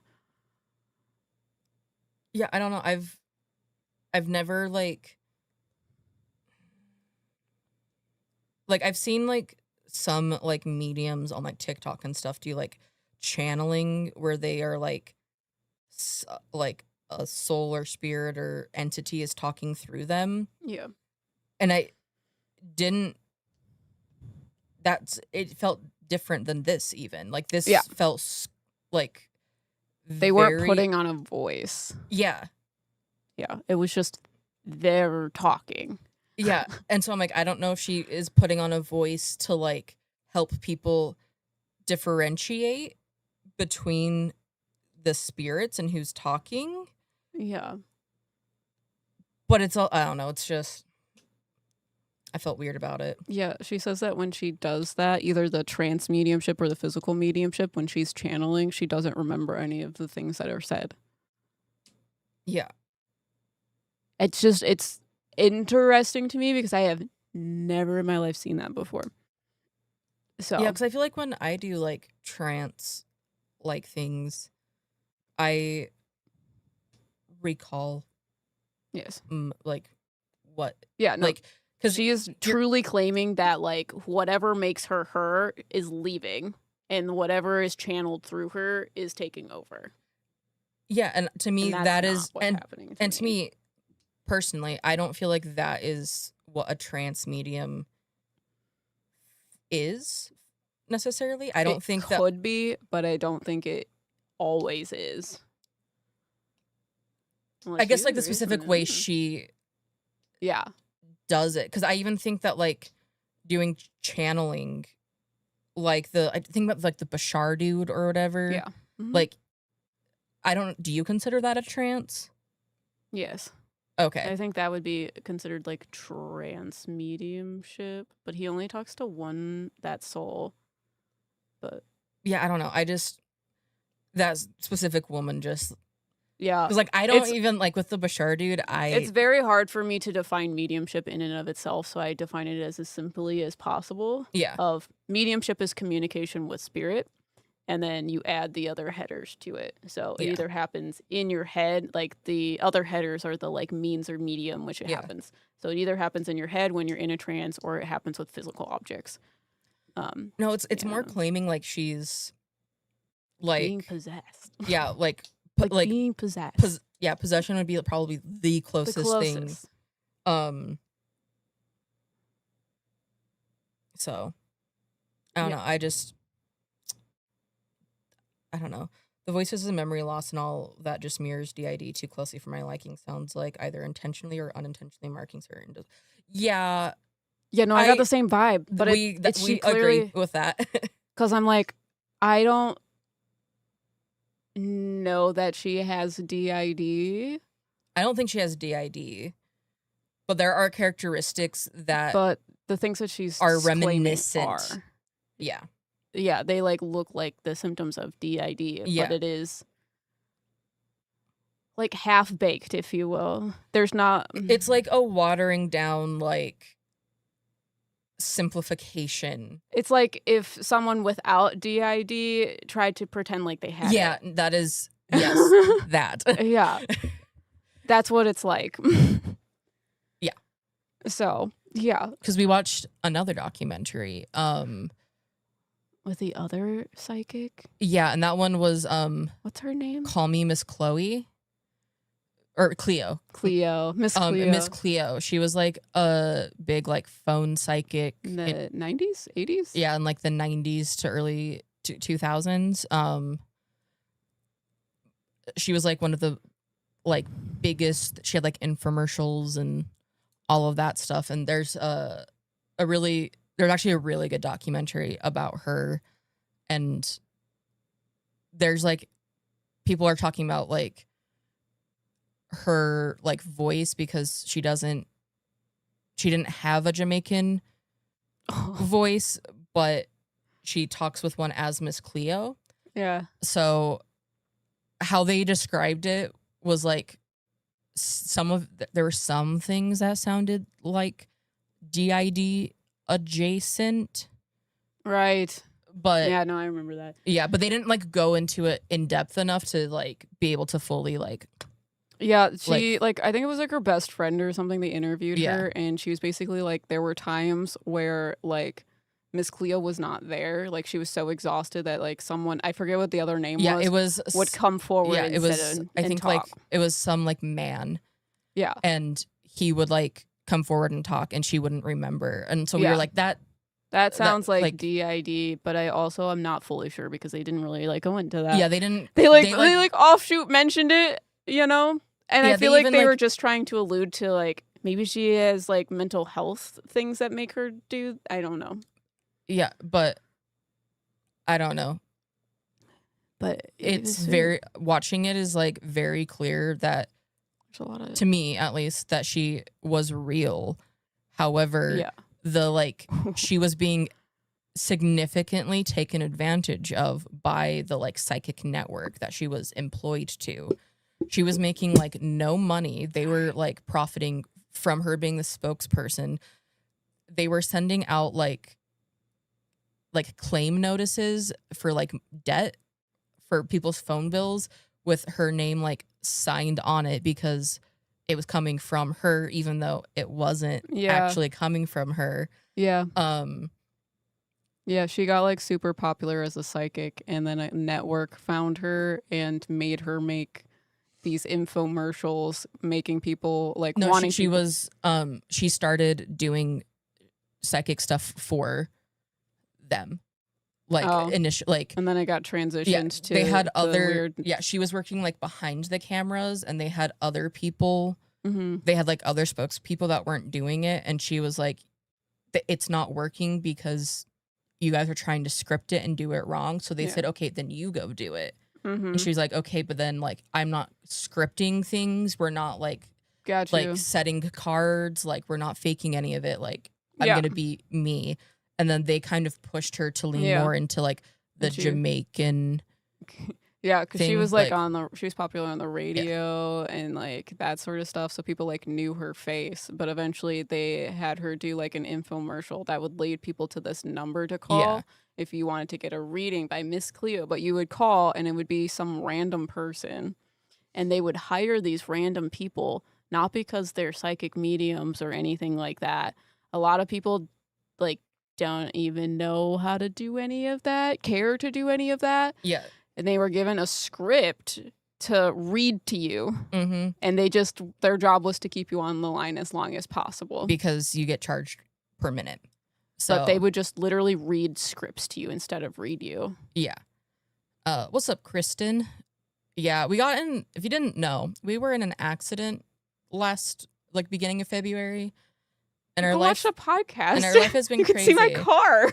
So, but yeah, they very much were taking advantage of her. Yeah. And then like the people who were like closest to her and around her were like, she was still like very spiritual and like doing all of the like doing stuff as a like medium doing readings outside of being this like phone psychic person. And like she was very genuine. But it's on Netflix. It's really interesting. It was a really it was a really good one. It makes it clear of why people are very distrustful of psychic mediums, because anytime the media touches it, they're like, we want to script this for you because we need an expectation of what's going to happen. And you can't do that. You can't script it. So. Yeah. So I don't know. It's a good one. It's called Call Me Miss Cleo on Netflix. Raven Simone's in it. Yeah. She talks about. She's in it talking about things. Is funny since she was playing a psychic in that TV show. You think that's why they like had her? Yeah, because she was like one of the earliest things I've seen in the other woman that had like the shaved head and covered in tattoos. Yeah, okay. She was like an actor on like Mad TV, so she did like skits impersonating Miss Cleo as well. Got you. Yeah. Yeah. Oh, okay. Because that's so Raven also had a like skit of that too. Yeah. Okay. Got you. Makes sense. Makes sense. Because I was like, it's so weird that you're on this. And because like Raven said that at one point she's like, there must have been like a super fan of Miss Cleo on the writing team because there were always like callbacks or references, and like there are parts of Raven from That's So Raven that are very much like inspired by Miss Cleo. So that's why she was a part of it. Yeah. I thought it was very random too at first because I was like, Raven, what are you doing here? Is this because you are on That's So Raven? Because you were a psychic in the media? Yes, but no, that makes more sense. So glad you two are still part of our physical plane. Yeah, dude, bro. That's it. Also, Kristen, have you not seen any of our stuff? You should go watch it. We got hit by someone going like 100 miles an hour. You can see the map I drew the last stream. We were crossing over the Ohio-Indiana border because we were going to go to an investigation with the side-eye guy. And a few hours in our trip, we were like, okay, we're going to get off and get food. While I'm getting off, some dude hits me like going like 100 miles an hour. We get pushed like 50 feet off of the road, okay? And the emergency services came and told us that he was running from the cops. We like walked up to his car and he wasn't in there. He ran on foot and hid in a trash can. They found him in a trash can. At this building, which is a firework building that is literally the drawing on the like state. Like, I think line. I saw the thumbnail. And then this is Uranus Fudge Factory. Yeah. So we drove a bit, and then 2 hours later, we were in a rental car driving home. Yeah. And now I never saw my car again. Yeah. Complete new car. Now we have the magic school bus. Meredith Gold. And fuck. Yeah. So that's why we haven't been around for a while, because we've been figuring that shit out. Yeah. And it's been a fucking pain in the ass. Yeah.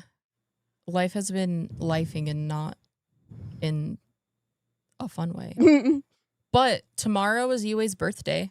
Yeah. She turns 2 tomorrow. Yue's an Aries. Yue is our dog also. I'm assuming you guys know. I just gotta make sure. And if you don't know, go watch our past live streams, because we had puppy cam when we first got her. She was so small and so cute. Puppy cam. But she turns 2 tomorrow. We got her at the pet store. We ran some errands today, and we stopped at the pet store to get some stuff. And we got her a little puppy cake for her birthday tomorrow. Cake. My mom says that she needs like a hat or a bow or something. And I'm like, I don't know. I'm like, okay, Grandma. Has anything crazy, paranormal, or spiritual happened recently? I understand if not, because I've been very non-spiritual the last couple of months. I mean, yes. I would say yes. a lot of like just premonitions and readings have been like, yeah, I feel like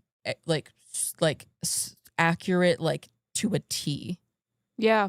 Like, you it's remember been when I very was like, talking about Friday the 13th? I couldn't stop seeing things about Friday the 13th. I talk about it in that podcast. Lilith was showing me it, and then something happened on Friday the 13th, the second one. Yeah, Kristen, if you watch the podcast after this live, we talk about like all of that stuff, because we talk about like the link. Like when the last video, like investigation that was posted, Whispers Estates, the Estes session where we're upstairs in like the closet, like mentions like car crash in February.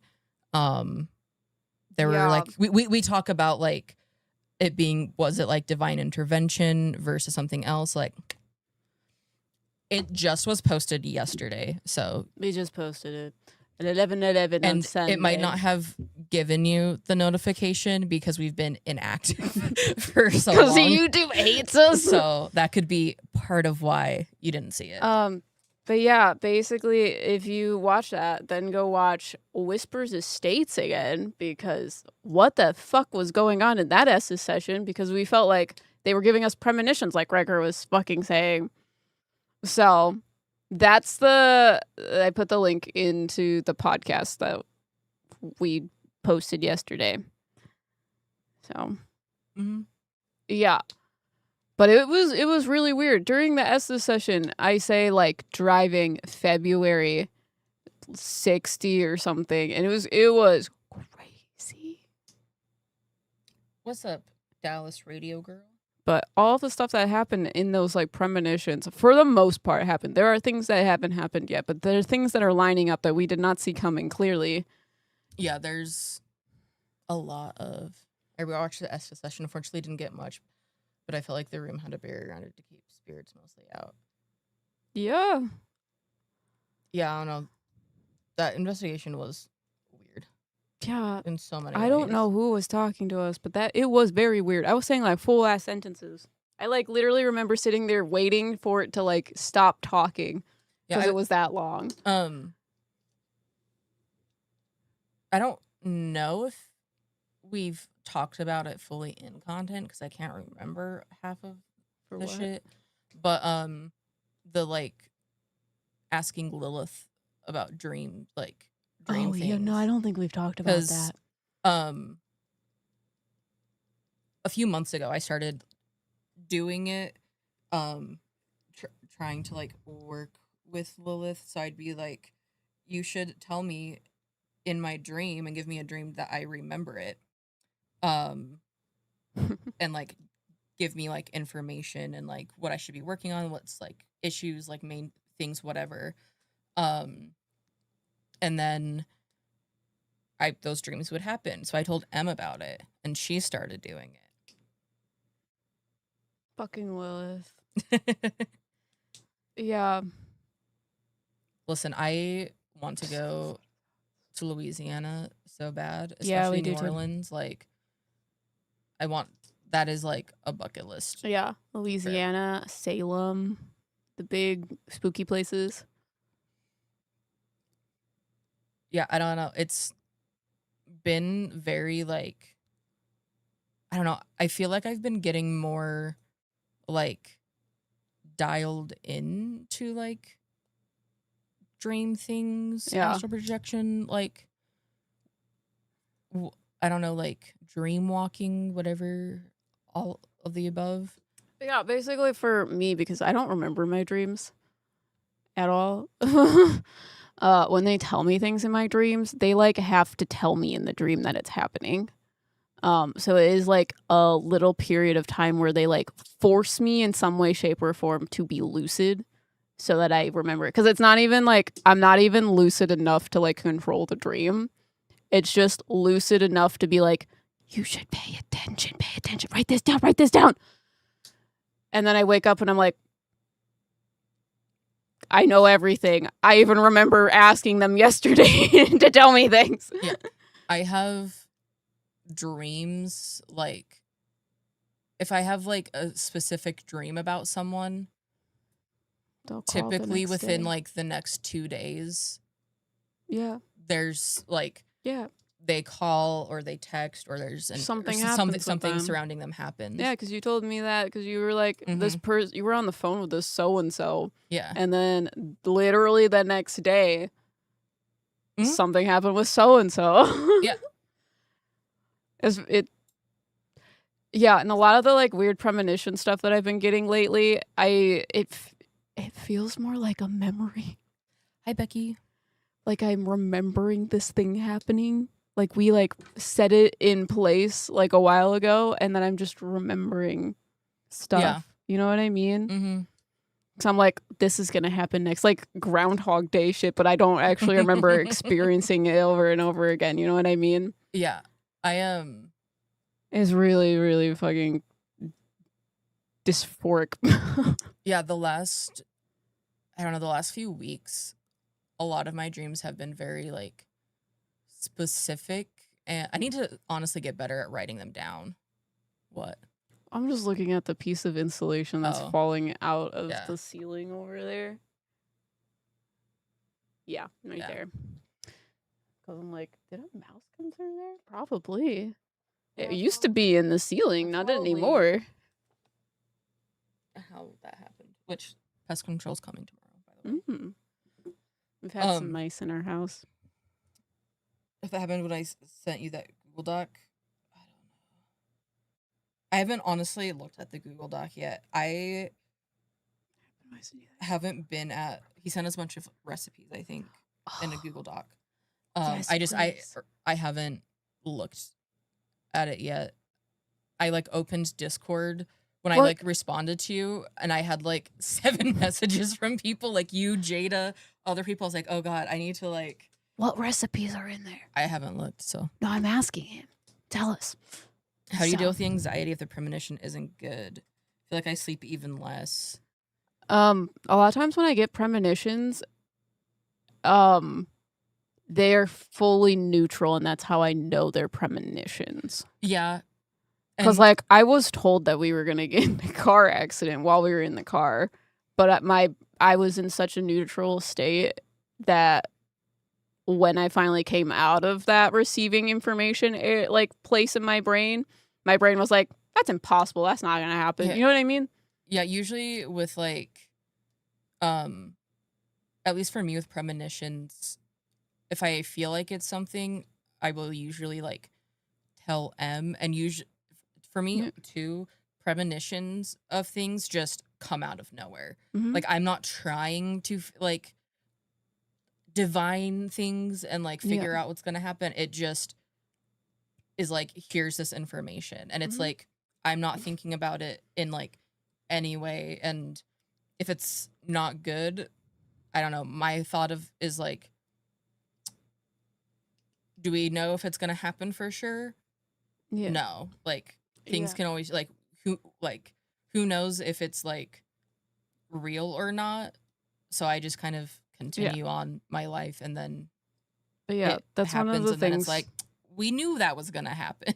But a lot of times I tell people when the way you know the difference between your, like, own paranoia or, like, worry versus when you're actually getting information is spirit will give you the information with no fear or other, like, negative emotions tied to it.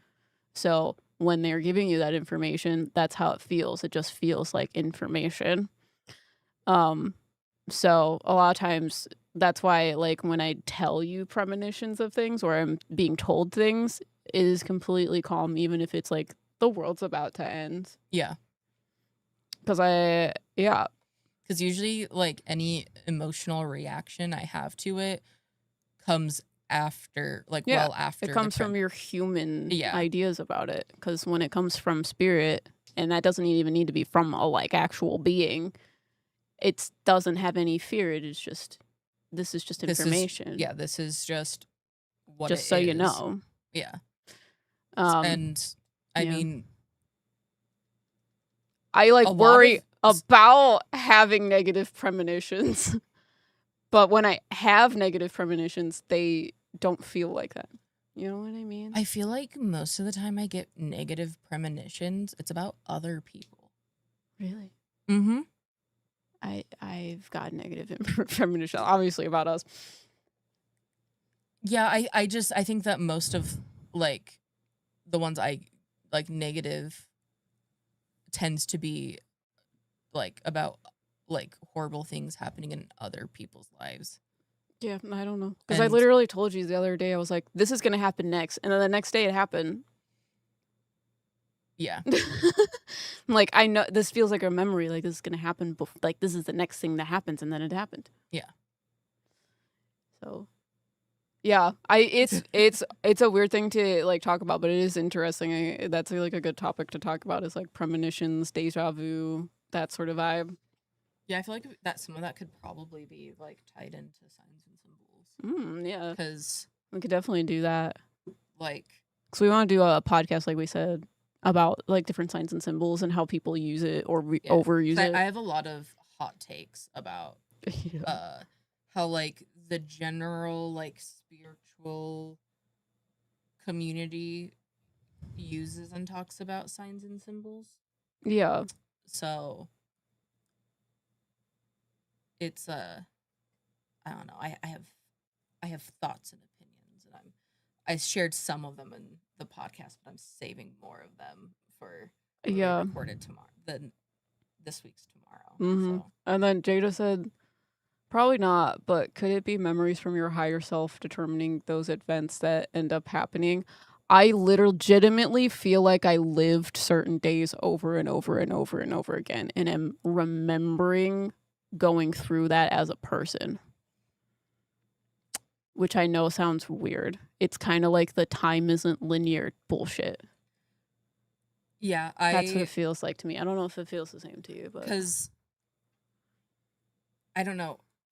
I always call it deja vu when I feel it, when, like, that feeling happens. Yeah, but it's not like how deja vu felt before. Yeah, no, like, I know what you mean. It's a very, like, that's the best word I could. It's literally, I've seen this before, but I know I've never seen this before. Yeah, and it's, like, so hyper specific that, like, I'm like, okay, and then this happens and this happens, and then it, like to the degree that I have, like, predicted what people say to me about stuff. Yeah. It's literally like I have lived, like, literally Groundhog Day. Like, I've lived it and something just triggers it out and I'm like, this is about to happen. Like, on the TV, they're about to say this, this, and this. That's literally legitimately how it feels lately. Mm-hmm. And I'm not sure why, like, this period of time, because it's not happened to me before. So, I don't know why. I don't feel like, because, like, I've had, like, deja vu before, and I feel like most people have experienced like, deja vu at least once. Yeah. But this feels like, I don't know, it feels like you're, like, an actor in, like, a play and you're going through the scene exactly the same again. Yeah. Or, like, you're, like, because it's not even like you're watching a movie again, you're, like, physically in, you're, like, doing it again. Yeah, it is. You're living the day again. Like, legitimately, you're living the day over and over again, and you're just remembering it happening again. It's like if you were to go back and live, like, a day when you were, like, 5 years old. You kind of remember what happened that day, but you also kind of don't. So you, like, pass something and you're like, I think this is about to happen because you already lived that day. Legitimately like that. Like, you lived it, like, a really long time ago that you kind of remember, but you kind of don't. That's what it feels like. Because literally, legitimately, I would see something, like, on a sign and be like, this person's going to, like, message me. And that's the next thing that's going to happen in the, like, timeline of things. Yeah, you know, like, exactly what is going to happen. Yeah. And it's, like, maybe it's, like, someone's name that, like, shows up. But, like, every other day of the week, I wouldn't have looked twice at that. Mm-hmm. That's what it's like.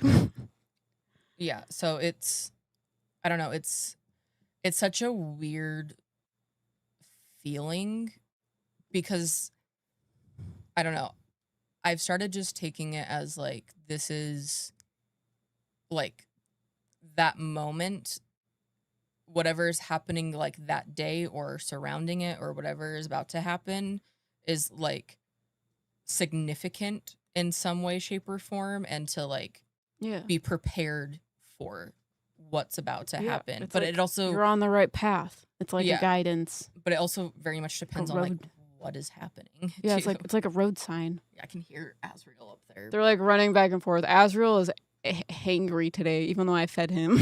Dreams, I live the same scenario, 2 different outcomes, and then lived in IRL with my choice of outcome. Rin, does this happen to you? Say, okay, glad it's not just me.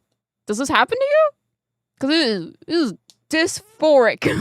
Apparently my cat just saw one of my spirit guides walk down my hallway. LMAO. Her head went to the hallway and she's Dude, I had a dog that anytime there was like a soul, I would see the soul and then she would bark at them because anytime a new person was in the house, she would bark. Not just a soul, just like a living person.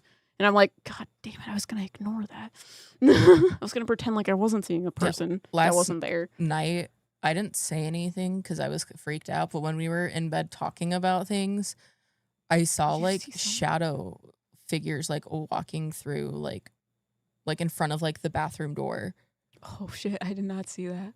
Interesting. Yeah, and then I was like, I'm just not going to look over there. And like in our pitch dark room, I could still see it like, and I was like, yeah, it didn't feel like scary dark thing, but I was like, yeah, I don't know if this is like normal medium type things, but there are days where I like just see people all day. Like I remember telling you the one day, oh, there's a man just walked through our house. And I'm like, because I don't like think about it. It's kind of like when you go to like a... What's up, Game Master? I don't know. I always say it's mediumship is like going to like a restaurant. There's other people at the restaurant. Most of the time you don't have to go up and talk to them. So that's what it was like. Someone just walked through our house, you know?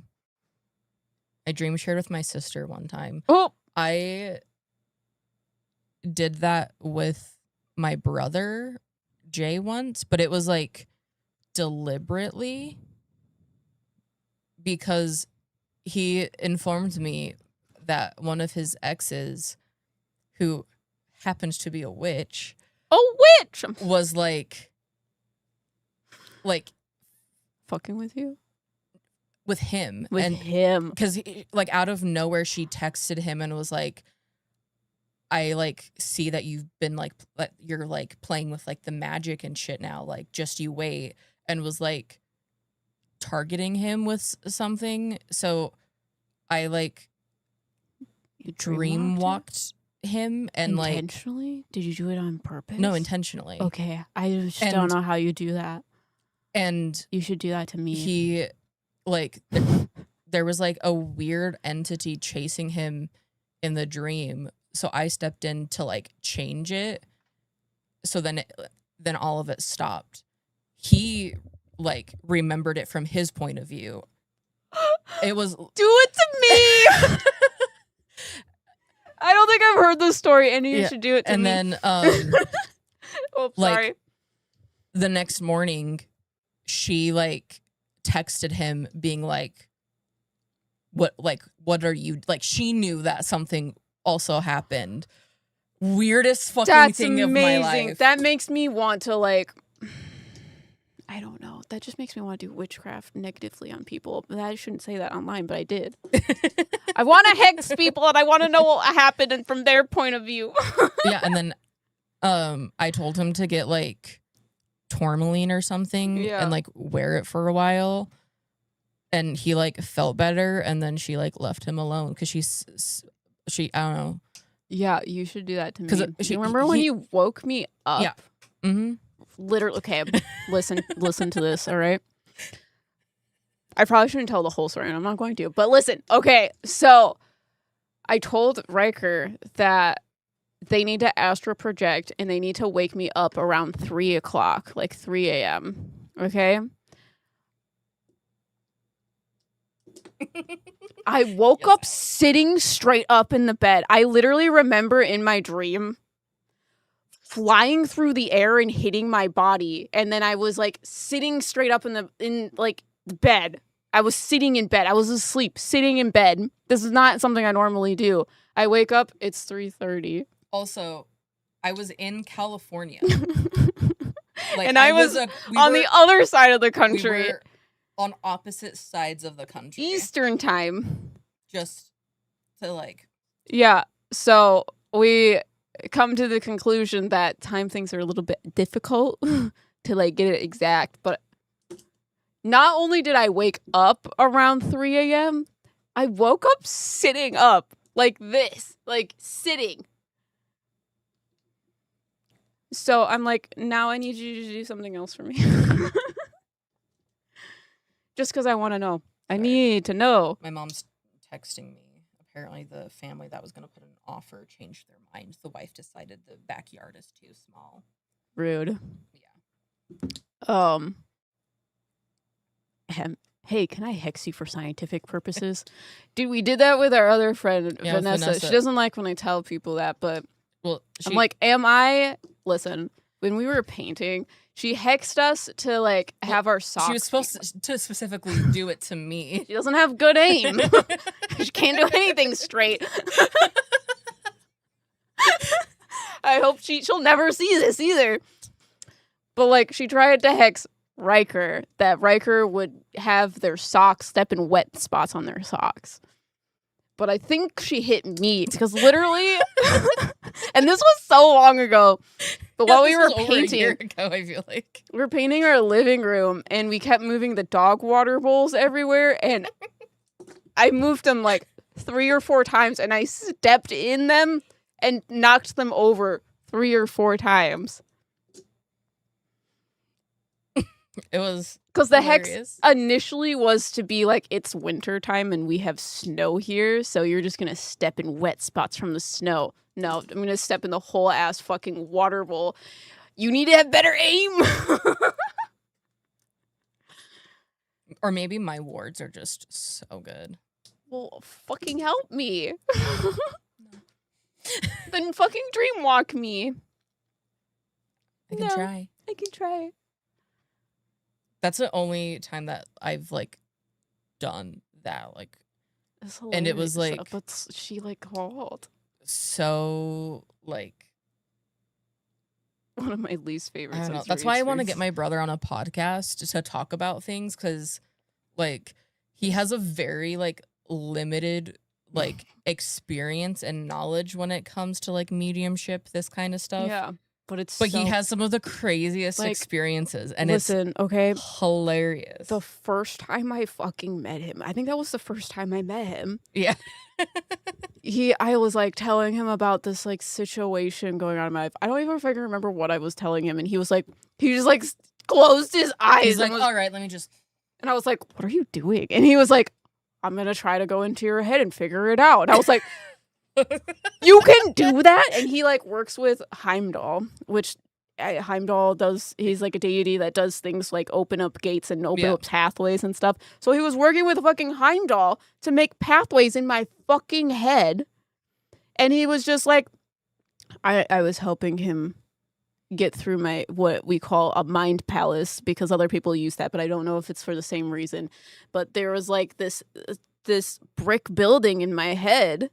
And he basically mind walked into this like brick building that represents like a visual representation of the inside of my mind. And it was this tiny brick building filled with mirrors.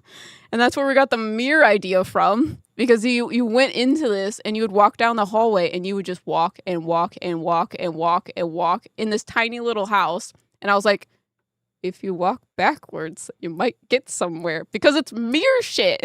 It's mirror shit. But that like taught us how to do what we call mind walking. Yeah, because now we can do that to other people. Because like we did it to someone in my brother's life for him. Yeah, we didn't know her. We knew nothing about her. Like there was no connection outside of like. But we like saw people in her life that we should not know existed. Yeah, and we like figured everything out, and then like a few months later, it came out. All of it came out, and it was right. Things and that we were should like, not know. We were like, what the Yeah. I think at one of the, like, this was a while ago, one of the mediumship circles we did, or like live streams, we mind walked people. We didn't mean to. We were trying to do Akashic Records readings, but we instead mind walked people. Yeah. Which I don't know, maybe they're kind of the same. We also had Jay come on that too. Oh yeah. Yeah. But yeah, if you want to know, Riker's Mind Palace is a Harry Potter castle? I think it's more D&D. D&D castle. Or like just like I don't know. It was a big pretty castle. Cuz I've never been like attached but maybe to Harry Potter, Hogwarts, or anything like I want to be mind walked. If there was like any like fantasy book series I would be like want to be a part of, it'd be Percy Jackson. How much info do you need on an individual?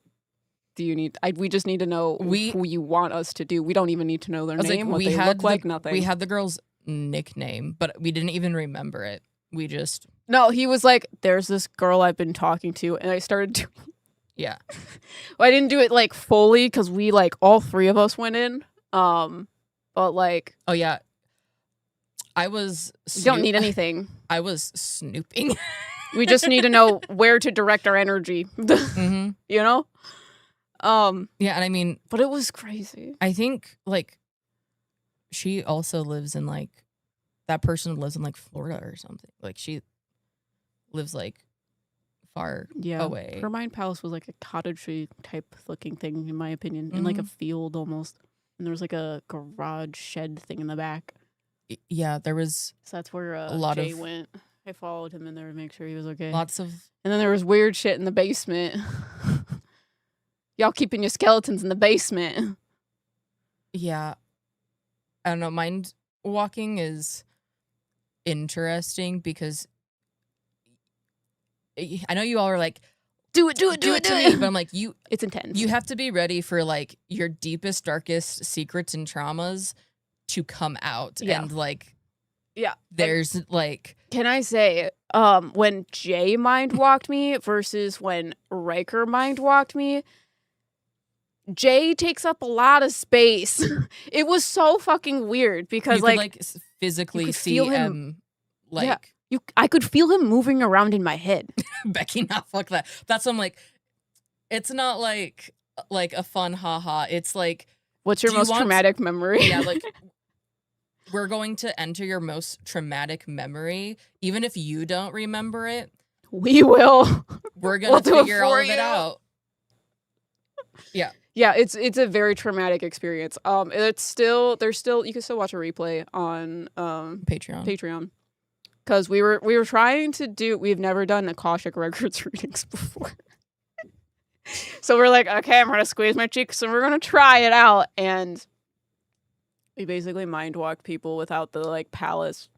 So yeah, I think that the like mind palace is more of a like, it's a visual repetition for it's like Jay, a material way to like visualize things. Yeah, it makes it just easier for human. Need it. What's up, Colin? Also, hellos, sweet Annies.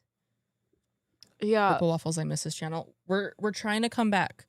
I'm not gonna like commit and say that like we won't get in a car accident again tomorrow. But we are trying. Can you get trauma from being exposed to other people's traumas? Yes. I mean, it depends on what you're talking about, but yeah. Oh, you mean like mind walking? I mean, I don't know. I didn't think about that. Sorry, I thought you meant like legitimately. I feel like it's different because at least for me, when like I'm mind walking someone, I'm not living it. I'm like observing, watching it, like it's separate. Yeah. But that doesn't mean that if other people did it, that it wouldn't impact them. But a lot of times, like when we do it with Jay and we go through people's like houses or mind palace or whatever, it could be as simple as like reading a book about someone. Like Riker has a book inside like a dungeon or something that Jay was reading. Whereas Jay had to go through like basically a fun house to get to certain like images that meant like specific, like I have a lot of signs and symbols. Was yours stuff. the one that also had the forest? Yeah, there was a forest next to a meadow. Yeah. Yeah. We mind walked several people back then, so I was trying to like remember meadow what it was specifically, but I don't know. I just remember like Jay was struggling to like mind walk you, and I was just like right. So I was like, I had to tell him what to do. He fell for the tricks. Are you having in-person readings anytime soon? I just want to change my life. I'm curious. I think there are. Do you still have readings up on Ko-Fi? Yeah, but they're not in person. They're just pre-recorded readings on Yeah. Our life Ko-Fi is so hectic that doing like in-person readings are. We did do an in-person reading with him on Discord. Yeah, but we could do like a reading stream. Yeah, I want to do a reading stream for specifically like for charity. Yeah. So all of the proceeds would go to like a charity. Do y'all give mind walking readings? No. You do not want that on the internet either. If we're doing it publicly. Yeah, that's not something that I would ever do live. Yeah, it's a bit personal. Yeah, it's very hyper. But it is interesting that people are interested in that. That is also something I don't know that I would want to have people pay for. Yeah, I'm like hesitant to like. If it happens, it happens, but I don't want people to pay for that. Like kind of like how Cody and Satori say, like if it is guided to happen, it will. No, I mean like personal mind walking readings. Yeah, still with like the money aspect and like makes it difficult. And I personally like mind walking people that I know and have like personal camaraderie with, because it can like it's triggering for the person that is being and I'm like mind walked. If I don't know if like, and we're not licensed therapists. Yeah, and if I don't know that like where you are mentally or if you have the proper support system, digging some like trauma shit up that maybe you didn't remember or whatever is like, I don't know, like, I don't know.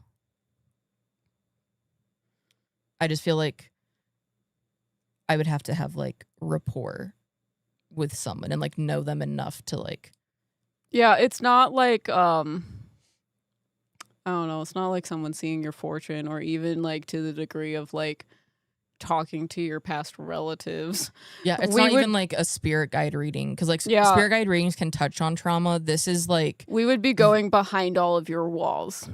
Yeah. And bringing out something that you may or may not want to talk about. And it is like very like, yeah, because like when M mind walked me with my brother too, I think. There were like things that came up from my childhood that I had no recollection of. Yeah. That were like, but like I had trauma surrounding it, but I just had blocked it out because of trauma. Yeah, I dissociated it. But I'm like in therapy. I have a support system so I can like manage it.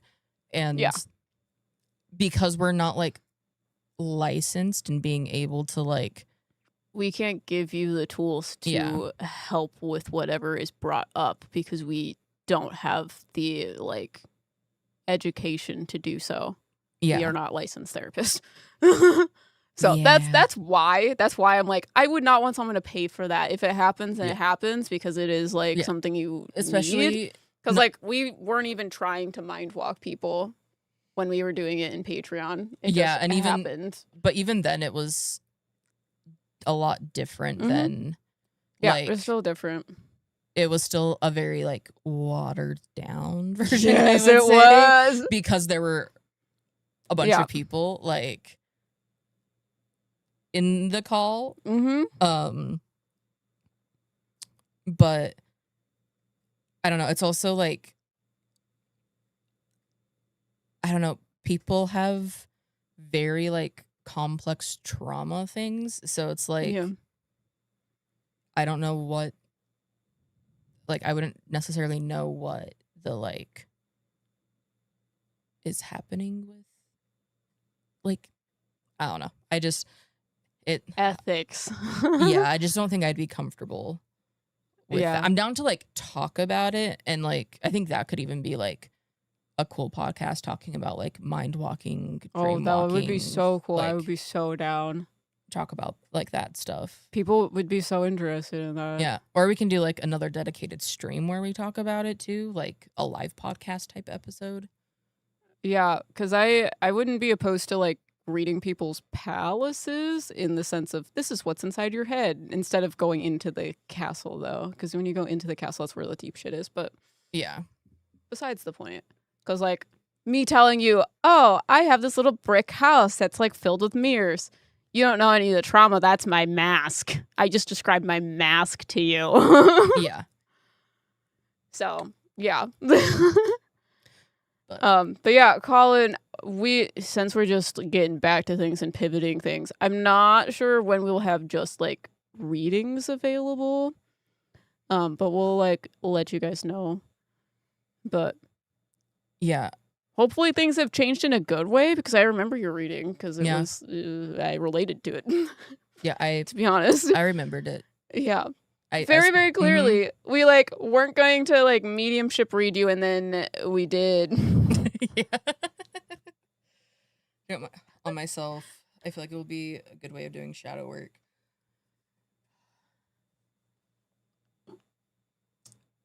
I feel like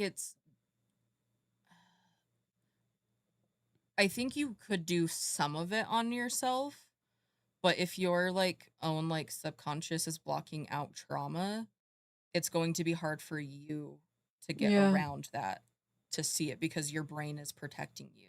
Yeah, I've never from that walked through trauma. my palace before. Yeah, like we've never mind walked ourselves. We've only done it to each like other people. Yeah, basically what Spirit has told me with the like, because like people would say that is a like alternative to therapy and it is not, and it's because you cannot change your own biases and your own perspective without gaining a perspective from somewhere else.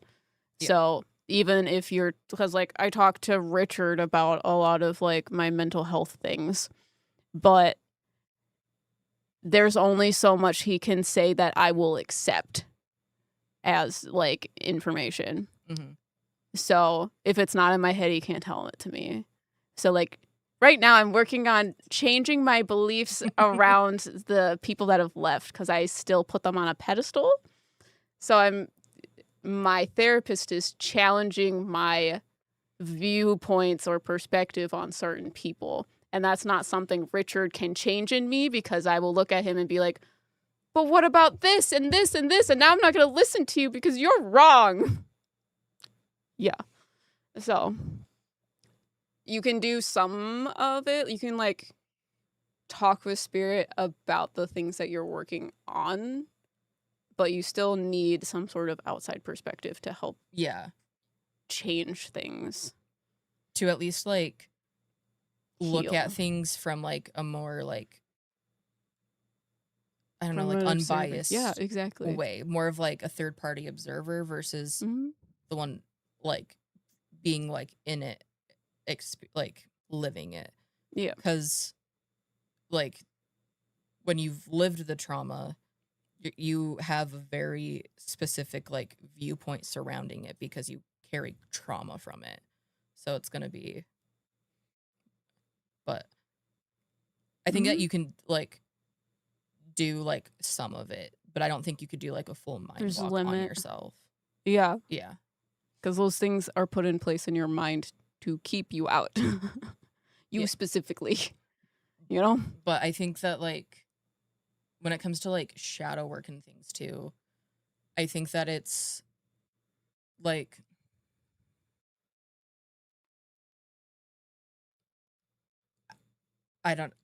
we talked about it in the one podcast that we did with Kayla, and stuff. I think that shadow work is a great tool for uncovering things, but I don't think it's like the whole solution personally of like how to like manage like very complex trauma and complex issues. Like, yeah, I think it's great for like simple things working on stuff, but I think that if you're gonna do like full blown shadow work, I think you should also see like a professional like therapy resources therapist. is in the description. So you can like. Also, if anyone has any therapy resources, you should tell me about them because I am learning that the therapy resources that we have are very general and I want things that are more specific. Yeah. But I don't know that I can find that in a general sense. I can ask my therapist.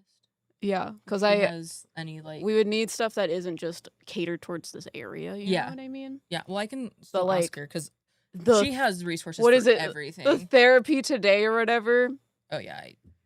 I tried to find a therapist on it. There wasn't any. Yeah. And I know EMDR is like a hard thing to find, but like I found one, not through that. But yeah. I'll ask my therapist if she has any like resources, any more resources, or even like suggestions, of like where to look for them. Even, but have you guys worked with therapists who work through tarot? I just learned about one. Through tarot? Like they do therapy with tarot? I have never heard of that. My last therapist didn't work through tarot, but she was a pretty like spiritual person. So like a lot of that was like incorporated into my therapy sessions. And then my current therapist, she's like interested in it, but she's not like full blown. Like, but I mean, I talk to her about it and we have conversations, but it's not.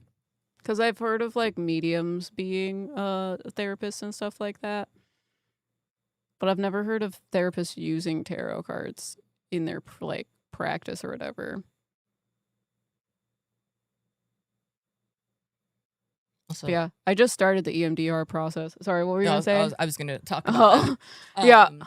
I just started it, and it's interesting because it's not what people say online, which is weird. But basically, she's trying to teach me how to regulate my body in response to things that are happening in my mind, which in my brain is counterintuitive.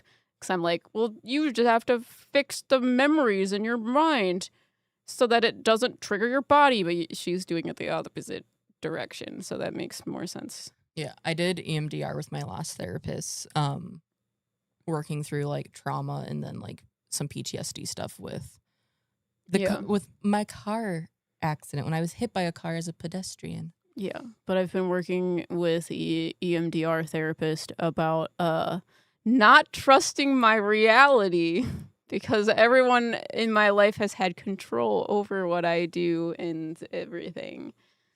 So I struggle to make decisions with thinking that the world is not going to fall apart. Like, and it can be the simplest decision, like, it was my birthday recently. I'm not going to tell you what day because I'm 13 and I'm still 13.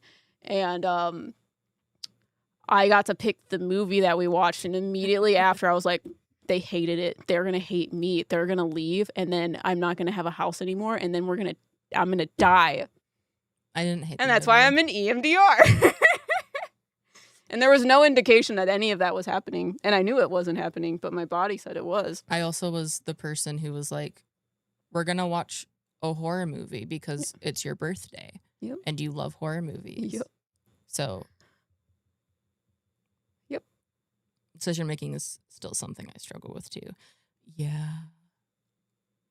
Yeah, and it's not even decision making. It's, I think if I do anything that it is immediately wrong and then someone is going to hate me for it. I've been working on a lot of like self-worth things. Yeah. Because I struggle with that. So Yeah. Started unpacking that my last session. But yeah, that's how I'm getting into a lot of abusive relationships, is because I'm like, you're right. And people that are abusive like the control that I give them. It's fine, I'm fine. Also, on another note, Jada, your castle sounds amazing. I think I remember you talking about it, meeting your higher self in your mind palace. It sounds familiar. Yeah, it sounds familiar. Like you mentioned it in Discord or something. Yeah.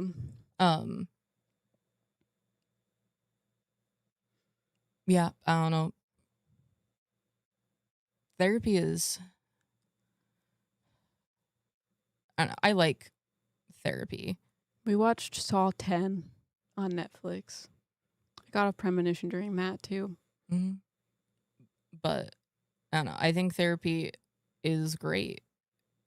If you're not in therapy, go in therapy. You should like look around and see. Consider it. Yeah, consider it. We're gonna try and find more resources for you in our description. It's great. It is. I think I've had one session. There's a lot of lead up. And also, this lady just hearing about my life, I think she's overwhelmed. So she's like, what do you need me to do again? Yeah, Em and I are both people pleasers. So it's also very hard because... well, it's also not even the people pleaser. Well, I'm just saying, like, well, yeah, of us people... we are definitely a people pleaser. But it's also like, I just think the worst thing is going to happen if I don't do it exactly right and everyone else has the answer and I don't. And that's why I'm in EMDR therapy. Yeah. So it's like, if I send this email and it says the wrong thing, they're going to like sue me for everything that I got, and then I won't be able to live anymore. So it's not even just, I'm going to make them happy by doing this. It's, I am incapable of doing anything without the whole place being on fire. Same, yeah. Yeah,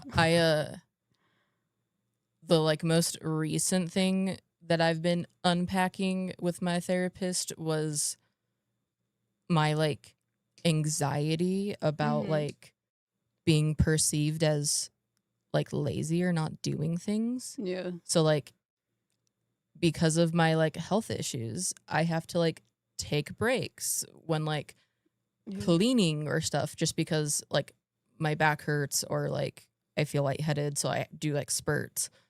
And every time M comes in the room, if I'm sitting taking a break, I immediately feel like I have to jump to justify that I'm not slacking. But I don't care if you're sitting. But that comes I'm still from gonna do it. My childhood. And then realizing that I have a lot of anxiety around grocery stores. So I go to, like, if we go into the grocery store to shop, it is very difficult because I will, like, most of the time go into, like, a panic attack. It doesn't help when you don't have any money either. Yeah, it's just stress, but a lot of that is also from, like, childhood things. Yeah, but yours is more childhood stuff, but it is just made worse now that everything is hard. Yeah. And health issues, so it's also, like, difficult. So, been unpacking pretty much a lot of, like, childhood trauma things. Also, the influence of our society is we put pressure to constantly be busy, constantly be constantly working. Yeah, I was an only child, and then my mom had me really young. She had me when she was 16, so I was the only grandchild. In a very neurodivergent house with there was a lot of like issues in my family that I'm not going to get into because it's personal. And I don't really like sharing it because of how people can be about things. So it was a very chaotic childhood. So there was a lot of pressure on me to be like perfect and on top of everything. So I was like the straight A honors, gifted and talented program, all of that shit. And then I burnt out in college. Yeah. And struggled with that. And then I didn't graduate college. So then it was like, well, 'cause you got a job. But also my brain has been like, well, I'm a failure. I was supposed to be the first one in my family to get like a their full like college degree, and I didn't. I also was like, I have a different perspective about college now after like years after graduating, but I still think it was the right decision. No, I do too. But like at the time, I was like, oh no, I would have been the same. Struggled with it because I also was like, I was adultified at like a really young age too. So like to mature early. Yeah. So, because my grandma did daycare out of our house, so she would like watch other people's kids, and if she had like doctor's appointments and stuff, if I was like home, I would just watch the kids. So I was like as young as 8 years old, taking care of like little like children as old as like 5, 6, and as young as like 6 months old, and that was just like normal. So I was parentified very early on because my family was also very young, and they all have a lot of trauma and mental things. So I was kind of the first one in my family to like kickstart the healing process, and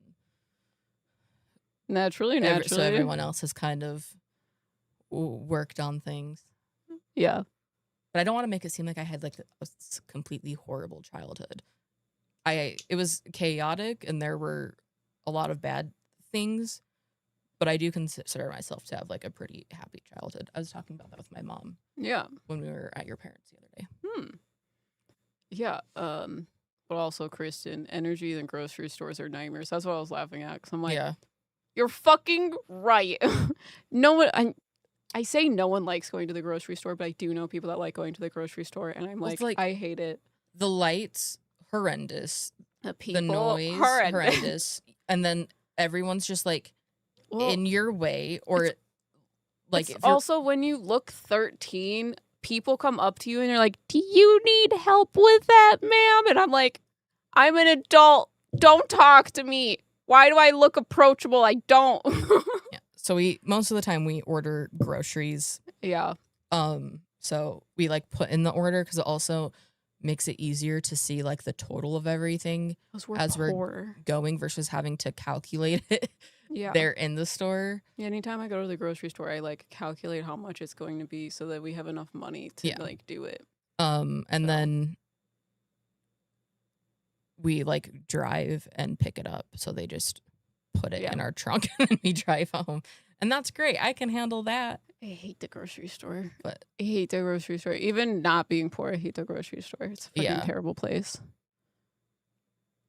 Yeah, it's just a lot. Thank you. I'm more trying to pay attention to my inner child and figure out what parts of myself I lost along the way due to trauma's expectation. Try to make more time to explore those parts of myself.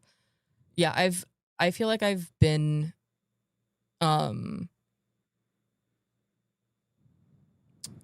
I don't know. I feel like a lot of that has helped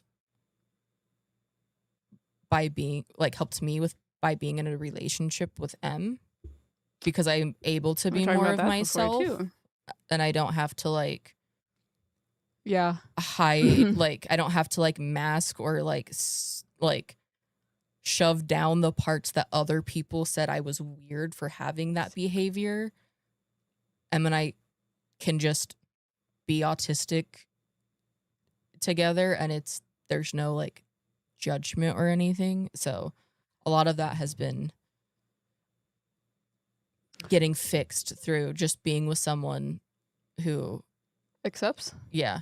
Overwhelming acceptance is what I tell Ricker. But like, I'm writing a post about like the like spiritual relationships. So like soulmate, twin flame. I'm writing about that.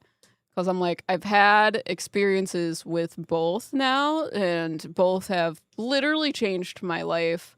Because I feel like the first relationship I had made me get to this point where I realized my worth, and I'm not like just sitting here like allowing people to walk all over me. And then now being in this relationship, I'm like, oh, overwhelming acceptance. Yeah. So, like, I have ARFID, for example. A lot of people in my life just bully me for it, like, make fun of me for it. So I feel even more uncomfortable eating in front of people. And if you don't know what ARFID is, it's basically like it's an ED because we're on YouTube. But for me, because I'm autistic, I am just extremely picky because I don't like the texture of things, because I don't like the like concept of things. Like meat is very hard for me to eat because I can't get over the fact of literally eating flesh. And I also have ARFID. So being in a relationship with someone that sees and accepts that, and instead of putting all this pressure of you make me angry because we can't go eat this type of food, you just make it accessible for me to be able to do that in the places that you want to eat food. Mm-hmm. So it's just that's healing different parts of me. So now I'm eating foods that I've never eaten before in my life. Mm-hmm. We both are, because there's just an innate understanding or acceptance that you just have with your fucking soulmate, I guess. So yeah. Yeah, I didn't know about ARFID until I met Em, and she told me about it. So. I didn't know ARFID until I watched Molly Burke's video about it, because Molly Burke's one of my favorite YouTubers. She's an advocate for the blind. Yeah, I think that also, like, I have ARFID, but my family was much more accepting of it than like your family and what you went through growing up. Because like my mom is a pretty picky eater as well. I'd say she probably has ARFID. And then my uncle, since he was like 14, he's in his like mid to late 40s now. He's always been either vegan or vegetarian. So my grandmother would always make different variations of meals. So if it was like spaghetti, my step grandfather was like meat every like meat and potatoes guy, meat with every meal.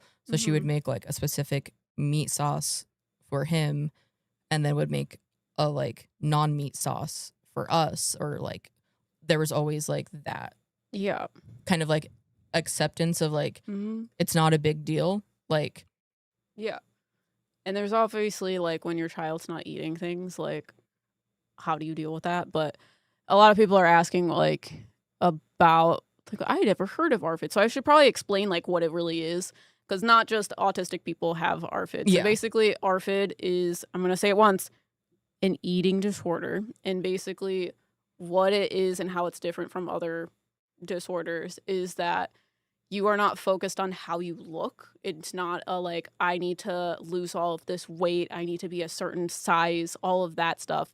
There are some other like mindset things that go into eating that causes you to have disordered eating.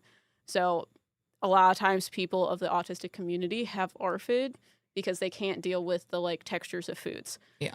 But it can go into other areas where like you're just not having a good time. So this is how like Molly Burke explains her experience of like she is a like when she's sad, she doesn't feel like she can eat.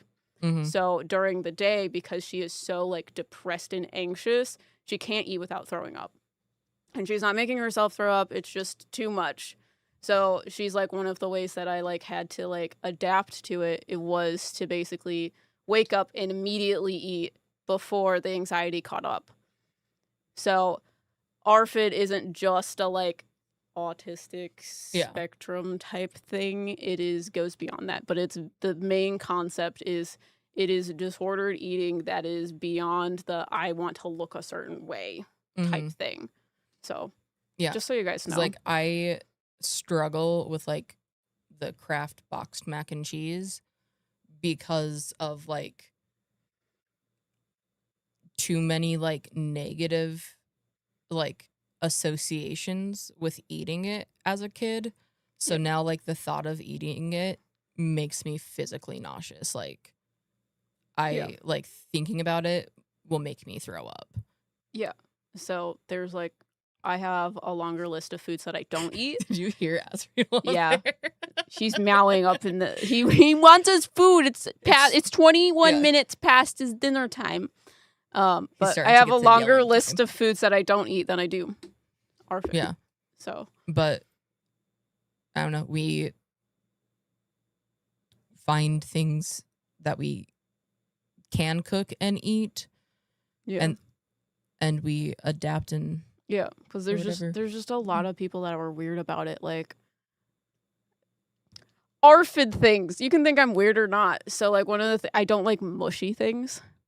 So like pasta is super hard to eat, but I love eating pasta, so I compensate by putting like cheese on, like Parmesan cheese, because it changes the texture of it. But people in my life will make fun of me for putting so much cheese on my food. So it's not even necessarily that they're doing it, it's the like being put on the spotlight because I'm eating. That is a lot. You know what I mean? So like Riker likes to rip the like stems off of spinach. Who eats the stems of spinach? It's awful. Why is the leaf this big and the stem this big? Yeah, I hate the texture of the stems. So consciously, I'm trying to like eat like an holistic person. Okay, I should say I have internalized shame of being autistic. Yeah. And feel like I need to act holistically, which is non-autistically, and just eat the stems like everybody else does. But I will eat more salad if I take the stems off of it. Yeah. What anxiety surrounding people watching me eat, because I eat atypically or because I don't know how to eat it and make. Yes. Or food. Yeah, that goes into that as well. So it goes beyond the I want to be thin. I have a certain like image that I want to have. That is why it's hard fit. So I hate. Like, I don't like eating on stream, on camera. It makes me feel so uncomfortable. And I struggle with most content creators if they're eating while they're streaming, or like mukbang videos. I can't do them. I can't do it. Mm-hmm. It just I can't explain it, but I'm just like, no, I can't. Yeah. I can't watch. I don't like watching people eat. I don't like people watching me eat. And I want to create content where I eat on stream, even though it makes me uncomfortable, because I want people to have someone to eat with. Like how Hassan eats on stream that's fine. That's fine, because it's not like an emphasis of like we are eating like like. No, exactly. That's what I want. Yeah. I don't want it to be a like spectacle. Yeah, because if we had like chips, like I would be fine eating like some chips, but I don't like stopping everything to be like, we are now having a meal. Yeah, like I saw another content creator that she basically would like stream games, and she would eat her breakfast while she streamed games in the morning. And she had one of her community members basically tell her like, I'm glad that you do this because it makes me feel like I can eat, because they also had like an ED. So it made them feel like they weren't eating alone and that they were being accepted. So that's why I'm like, I want to do Sim Sunday where we eat breakfast together. And it's just nonchalant and no judgment zone. You know what I mean? That's what I see. But I know what you mean. The mukbang ones where you just like there's like food like going down their face, and there's like. Yeah, it's like ASMR type kind of eating, like what Jada said, but usually they like have a bunch of food. So like they'll go to like McDonald's and they'll order like everything on the menu and like they eat it all in front of you. And they won't like eat the entire thing, take, but like bites. But like they'll eat all of it. And if you look it up on YouTube or TikTok, you'll see videos of that. Yeah. But it's basically people trying foods.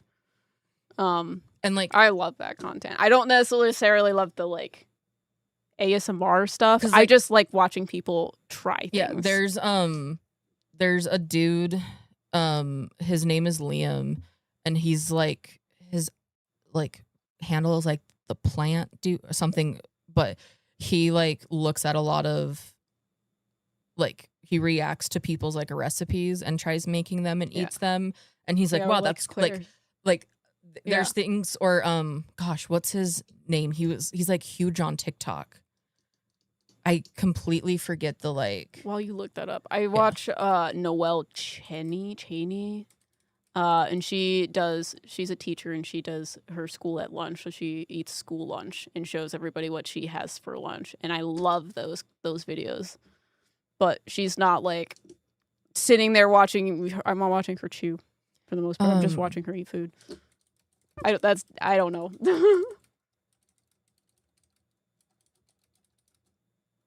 Yeah, I don't know. There's a lot of people. Keith Lee. What does he look like?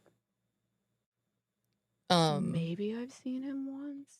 So I've never. He goes. He. Okay, like, no, I have. Yeah, like he's like. Yeah, I don't like watching him do. Unless you're saying you do. I do because he's more like normal about it. In my opinion, but like, and maybe I'm like still thinking about the wrong person. Because like he goes to like restaurants.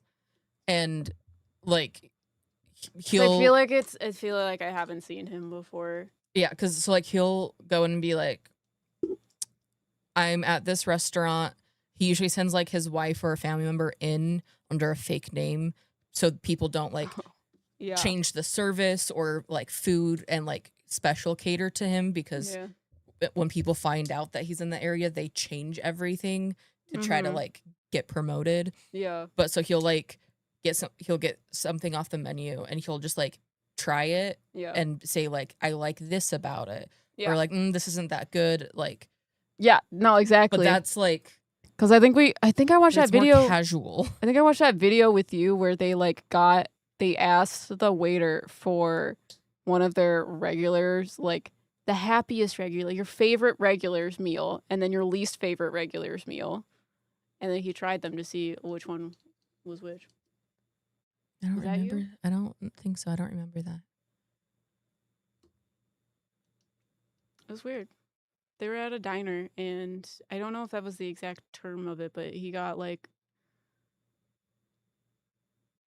maybe it was the one that asks for the most like revisions versus not. But I don't know if that was you or not. If you were watching that with me, I don't remember. Or if I just found it, or if that was a dream. I don't know.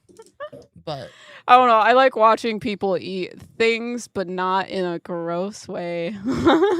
So I guess there's limits to it. I like watching people eat things in an autistic way. Yeah, because like the Keith Lee dude, there's a lot of our food content too online. He'll be because like the Keith Lee dude, he'll be like, I don't like this. The texture is wrong. Like, I definitely don't think I've seen him because I've seen other people that there's just like sauce like dripping down their head, their hands, their face. I hate that. I don't think I've ever watched one of his videos before. Nope, absolutely, definitely not. Just quietly gonna watch. Yeah. But yeah, I like Keith Lee. That's not look like a food one. Nope. Anyways. But we should probably it's 6:30, so we should probably go and also eat ourselves and then feed our pets. Was it Ghosty? I saw your message. Not the one that's your comment about Sacred Awakening therapy. I'll look into it. But that's interesting. I have no idea that people did that. So thanks for hanging out with us, though, guys. We missed you. Yeah. Hopefully we'll have something come out for you on Sunday. The podcast, perhaps. And mayhaps. Maybe we'll do a live stream next week. It depends on what next week looks like, but we'll see you soon. But yeah. Thanks for hanging out. Yeah. Go watch the podcast if you haven't already. Do all of the things. Yeah, go watch the podcast where we talk about if our car accident was divine intervention. But it's crazy. We'll hopefully see you guys soon, as long as like something crazy doesn't happen in the next. Looks at our watch. 10 minutes. We're gonna go eat dinner and feed the cats. Because also, was it last weekend? We took Azriel to the emergency vet. Oh yeah, he went to the emergency vet. That was he's fine. That was a time. I thought you like got in. He was throwing up everywhere. He was throwing up and was like visibly very ill. So I thought he got into something and was like toxic. He was not. He was fine. Yeah, And it was a Saturday night, so we were like, we can't, like... There's no going to the vet tomorrow if he's not okay. But Mr. Fluffykins is fine. He's fine. But he was fine. The vet had a fun time with him, and we paid them like $1,000 or something. Fine. But they enjoyed him. Yeah. We'll see you guys later. Bye.